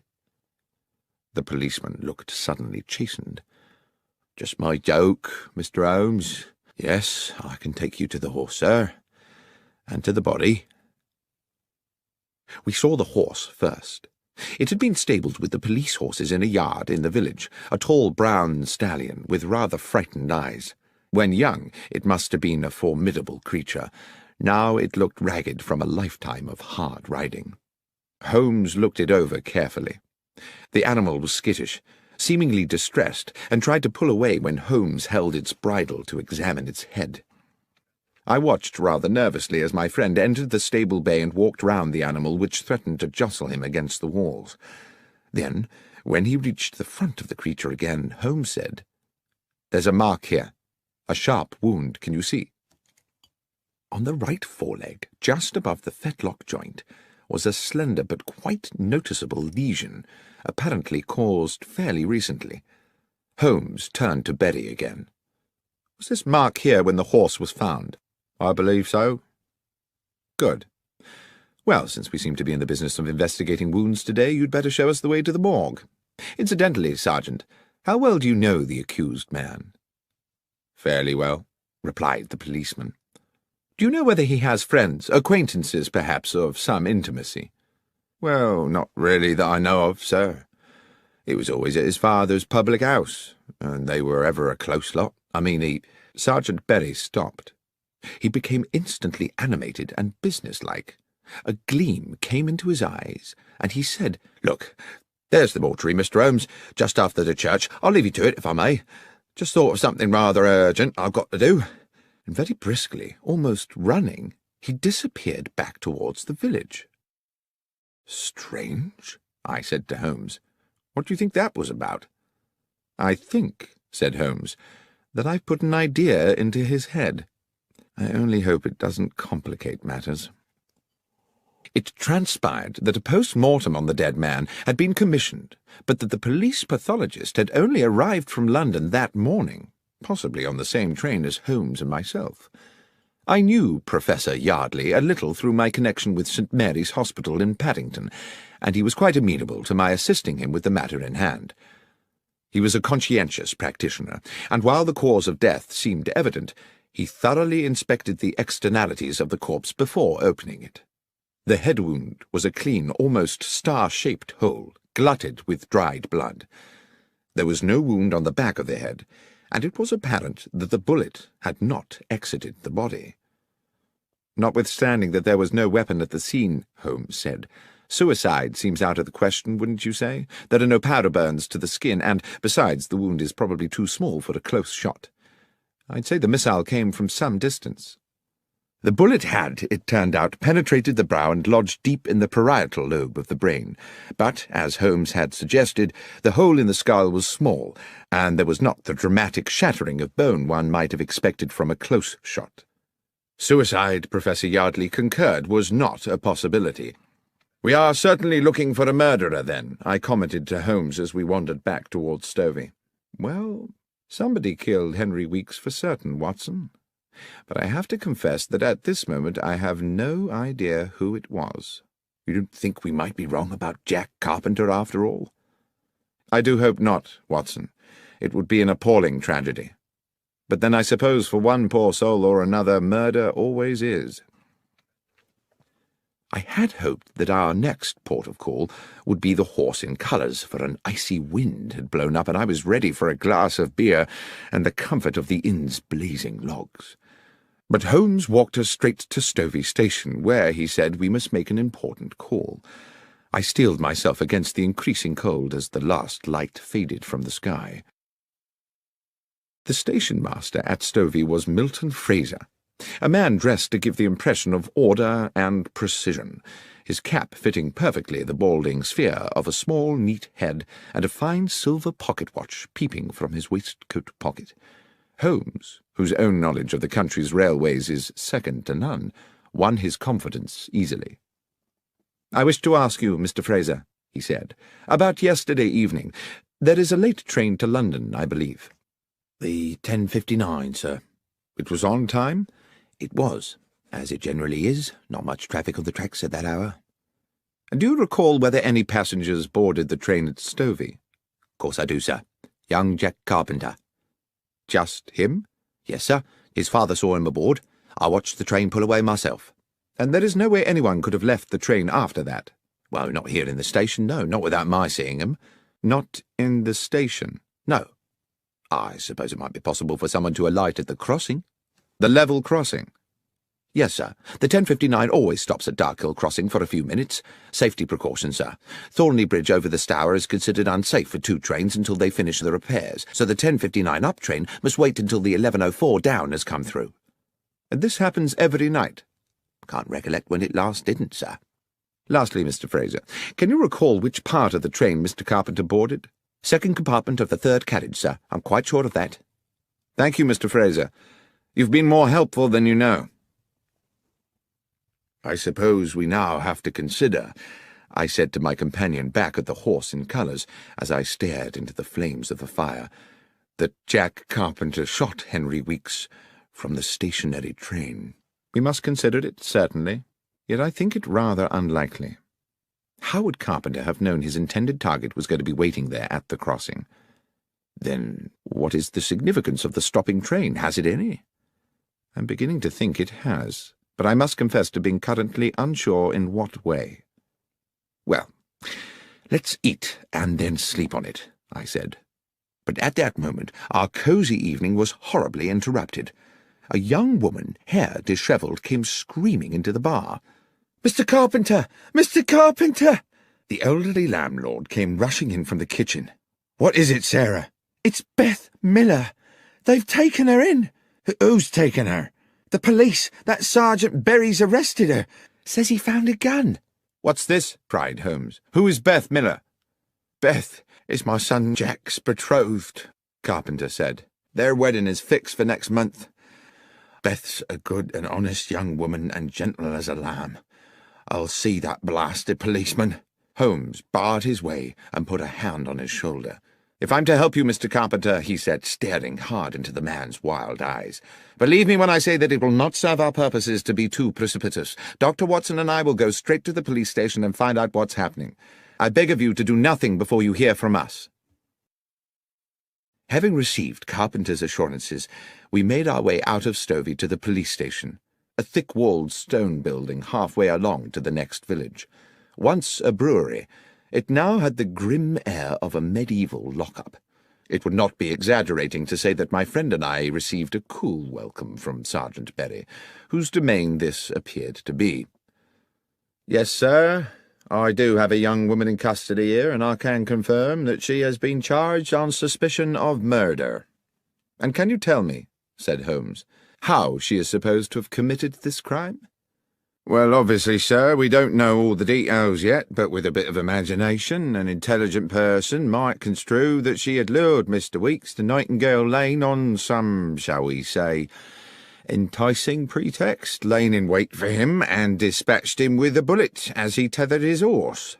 "And," said Holmes, "would this same intelligent person construe that Jack Carpenter had a part in this?" "Well, yes, sir, that person, assuming he was using his faculties, would conclude that quite obviously Jack Carpenter was an accessory before the fact, and therefore equally culpable."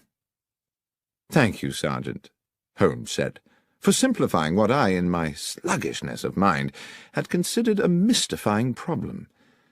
Might it be possible for us to see the prisoner now?" "I'm sorry, sir, I couldn't permit that."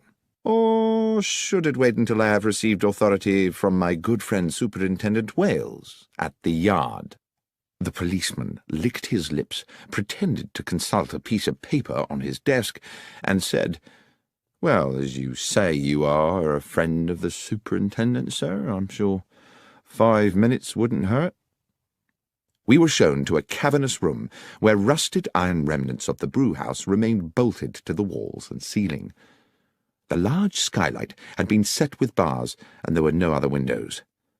A pretty dark-haired girl of no more than 20 years sat at a wooden table. She reacted to us with suspicion as we were admitted, but no sooner had the constable left us alone with her, and no doubt largely in desperation, she confided in us readily.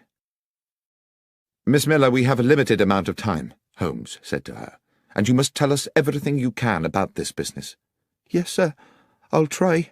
I think I may have done something foolish, sir." "Foolish?" "I think I were the first to find the body, sir, you see." "Well now," said Holmes, "I had certainly not guessed that." "I planned to see my Jack onto the London train," she continued, "but we was held back at the farm delivering a calf, and I knew I was likely to miss him. The train usually stops by Dark Hill Crossing, so I thought if I cut along Nightingale Lane, I might be able to wave him off. But when I got there, the train was already disappearing across the bridge. Then, a stone's throw from the track, I saw a horse tied up to the fence, and something on the road beside it. When I got up close, I saw who it was, Henry Weeks, covered in blood, and next to him the gun." "And you picked up the gun?" I asked. "Yes, sir." "Why? Why did you not go directly to the police?" "Well, sir, because I recognised the gun. I meant to hide it somewhere. It were Jack's gun, you see." I failed to conceal my shock. "Jack's gun?" "So you took the gun," Holmes said, "because you thought Jack Carpenter might have killed Weeks?" "Yes, sir. That was my fear." "Even though Jack was on the train?" "I didn't know how long Weeks had lain there, sir. It's a lonely place, and he might have been there for hours. So that didn't look good for Jack, departing as he did the very same evening. I weren't sure of nothing, Mr. Holmes, except that Jack was likely to get the blame, everyone knowing about the venom between him and the Weeks family." "And what," Holmes said, "did you do with Jack's gun?" "Wrapped it in my shawl, slung it on my shoulder, and took it home to hide it. But I was unlucky. On the way I passed Sergeant Berry. I think he must afterwards have puzzled over my strange burden, for he came today to search the cottage, and that's when I was arrested." "But Holmes," I said, "if the murder weapon was beside the body, doesn't that at least establish Jack's innocence?" "Unfortunately not, Watson. The assumption we had made was that the murder occurred while Jack was on the train. If it happened well before that, I fear that either he or Miss Miller here remain the prima facie suspects." "But I didn't kill Henry Weeks, sir. I swear to God." "I don't believe you did, Miss Miller, but we have to convince the police of that. Be hopeful." But as we walked back along the lane that evening towards Stovey and the horse in colours, Holmes seemed somewhat less certain. "I have little to go on at this moment except instinct, Watson. I do not feel that Jack Carpenter killed Henry Weeks, and I feel even more strongly that that young woman did not do it either. But feelings, I'm afraid, are not evidence. Let's hurry back to the inn and hope the bar is still available to us. Then we can make an assessment of these matters in comfort." The inn was closed to customers when we arrived, but Mr. Carpenter hastily provided us with a bottle of whisky and some bread and cheese. The fire was still glowing bright, and I sat there for a good hour while my friend went away to ask some questions of our host. Eventually, he returned and reclaimed his seat beside the fire. "Can we number the suspects in this case, Watson?" "Well, apart from Jack Carpenter and the girl Beth Miller," I said, dropping my voice, "I suppose Jack's father, our landlord, is another possibility." "Yes, and since we know he saw Jack off onto the train, either he or his son would have needed to commit the murder some time earlier. But how early? I've just spoken to him at length. He assures me, and I believe him, that there are plenty of people prepared to swear that both he and Jack were here all afternoon, and Beth spent the day at farm work. Even so, if the police go ahead and prosecute a case against one or all of them, there's a strong chance a jury might find them guilty, based purely on the assumption that they would at some time have had the opportunity. We are not out of the woods yet, Watson." "I see what you mean. Our inquiries seem to have stalled, rather." I refilled our glasses from the whisky bottle, and Holmes puffed at his pipe. Then suddenly he said, "The secret is on that train, Watson. I'm sure that's where it is. What time is it? 20 minutes to 11. Come along. We might just get there before it leaves." It was an old cart that transported us post-haste along the hold and muddy lanes of Stovey, so that we arrived at the station splattered and not a little shaken. We were, however, in good time to meet the 10:59. Unfortunately for us, the station-master, Mr. Milton Fraser, was again on duty. Despite his obvious respect for my friend, however, he became instantly resistant on hearing Holmes's request. "No, sir. I'm afraid I most definitely cannot hold up the 10:59 London train. Mr. Fraser, this is no flippant request. An innocent young woman will spend tonight locked in a dungeon, as will her fiancé, unless I am able to complete certain essential inquiries. I ask only for 10 minutes. Mr. Holmes, my reputation may be a small thing by the world's standards, but it is very important to me. 10 minutes is a long time to delay a train. But if I can guarantee you that this will not affect your reputation, can you really do that, sir?" "Mr. Fraser, you have my word on it." A long, thoughtful pause. Then, "Very well, Mr. Holmes. I'll do as you ask." When 2 minutes later the great black locomotive hauled its clanking carriages into the station, Mr. Milton Fraser went straight to the footplate and had words with the engineer. A wave to Holmes and myself, who were some way along the platform, told us all was clear, and we boarded the train. Holmes went directly to the second compartment of the third carriage, which contained just one late passenger, an elderly gentleman sitting beside what I saw immediately to be the medical bag of a general practitioner.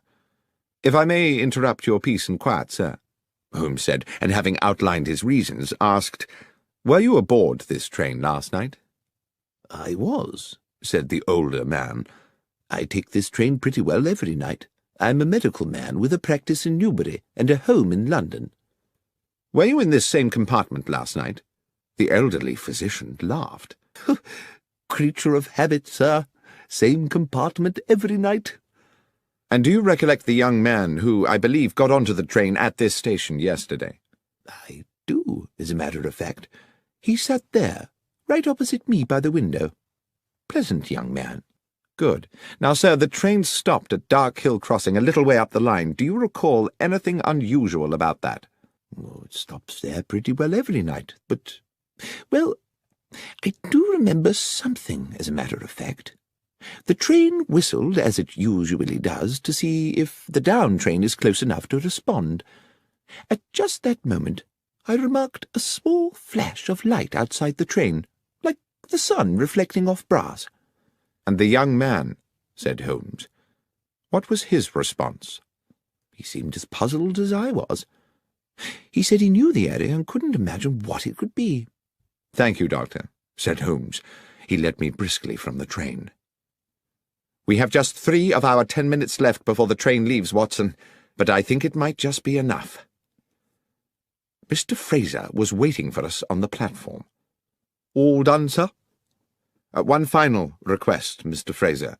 Are these the same carriages and in the same order as made up the train last night?" "Yes, sir. That doesn't change much." "Then I'll need to get onto the line to check the other side of the train." "I don't know, Mr. Holmes. The down train is due. You'll be at too much risk." "I shall be quick." And without further discussion, he re-entered the train, crossed the compartment, opened the further door, and dropped onto the down line beyond. At almost precisely that moment, we heard a whistle, and Fraser said, "By golly, Dr. Watson, that's the down train crossing the bridge." I waited for a half-minute, but when I heard the rumble of the approaching train, I could restrain myself no longer. "Holmes!" I called. "Get a move on, for God's sake!" But the last words of my sentence were drowned by the roar of a locomotive thundering into the station and hissing to a halt next to the 10:59. I'm not sure what I thought had happened. I could see that Holmes had not regained the empty compartment for a terrible moment. I hovered in a cloud of anxiety. Then his head appeared, between the bottom of the train and the platform edge. He had ducked under the stationary train to avoid the incoming express. "Holmes, are you all right?" "More than all right, Watson," he said as he clambered back onto the platform. "Especially as I believe I can now name our murderer." He turned to the rather shaken station-master. "The train may leave, Mr. Fraser, but there are conditions. I see there are no facilities for uncoupling a carriage here in Stovey." "Correct, sir. There are no sidings here." "Then I must ask you to travel to London with the train, and to ensure on arrival that the carriage in which the physician gentleman is travelling is impounded at Paddington." "Good Lord, Mr. Holmes, is the doctor a suspect?" "No, Mr. Fraser, but one might say the carriage is." Despite his misgivings, the station-master was heroically compliant, and directly he had arranged for a message to be sent to his own family, he boarded the 10:59, which had now, for one night only, become the 11:25, and the train pulled out of the station on its way to London. "Well, Holmes, I probably don't need to tell you," I said, "that I am completely baffled." "You can be forgiven for that, Watson.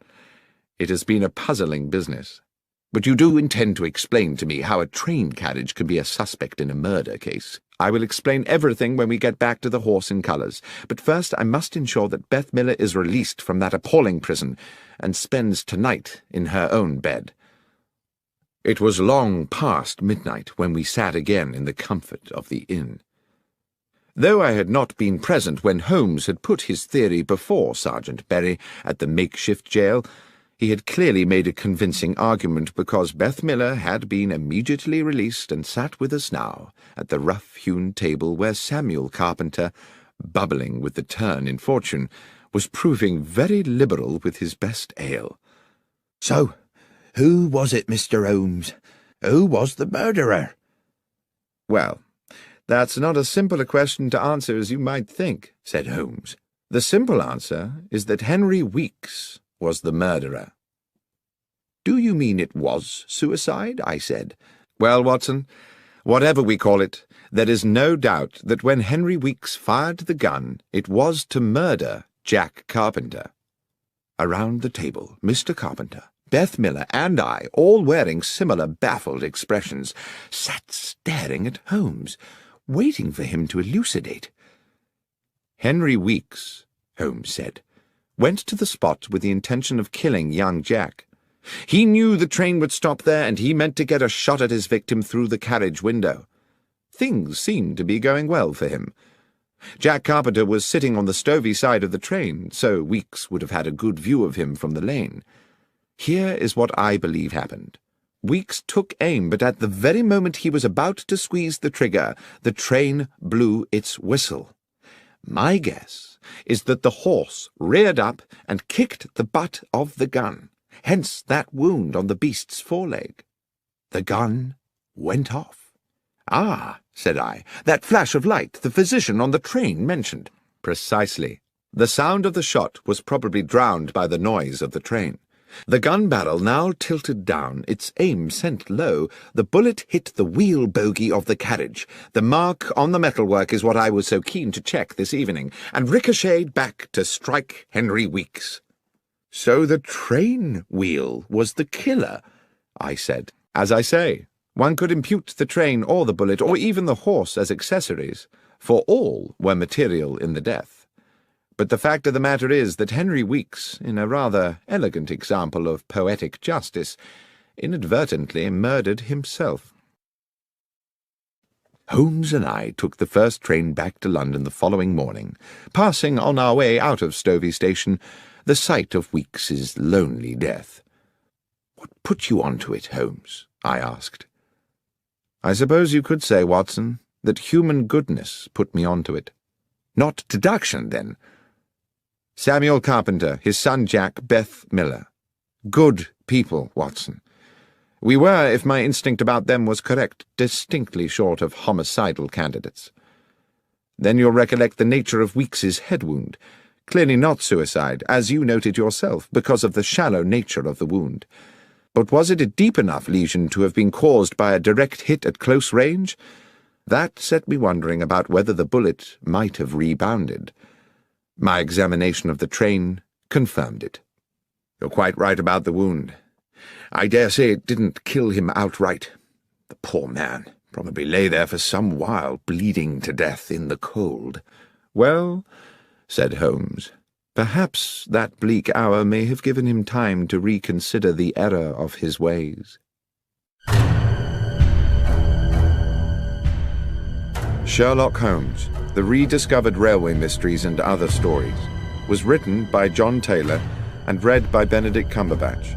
It was produced by Fiction Factory and is published by BBC Audiobooks.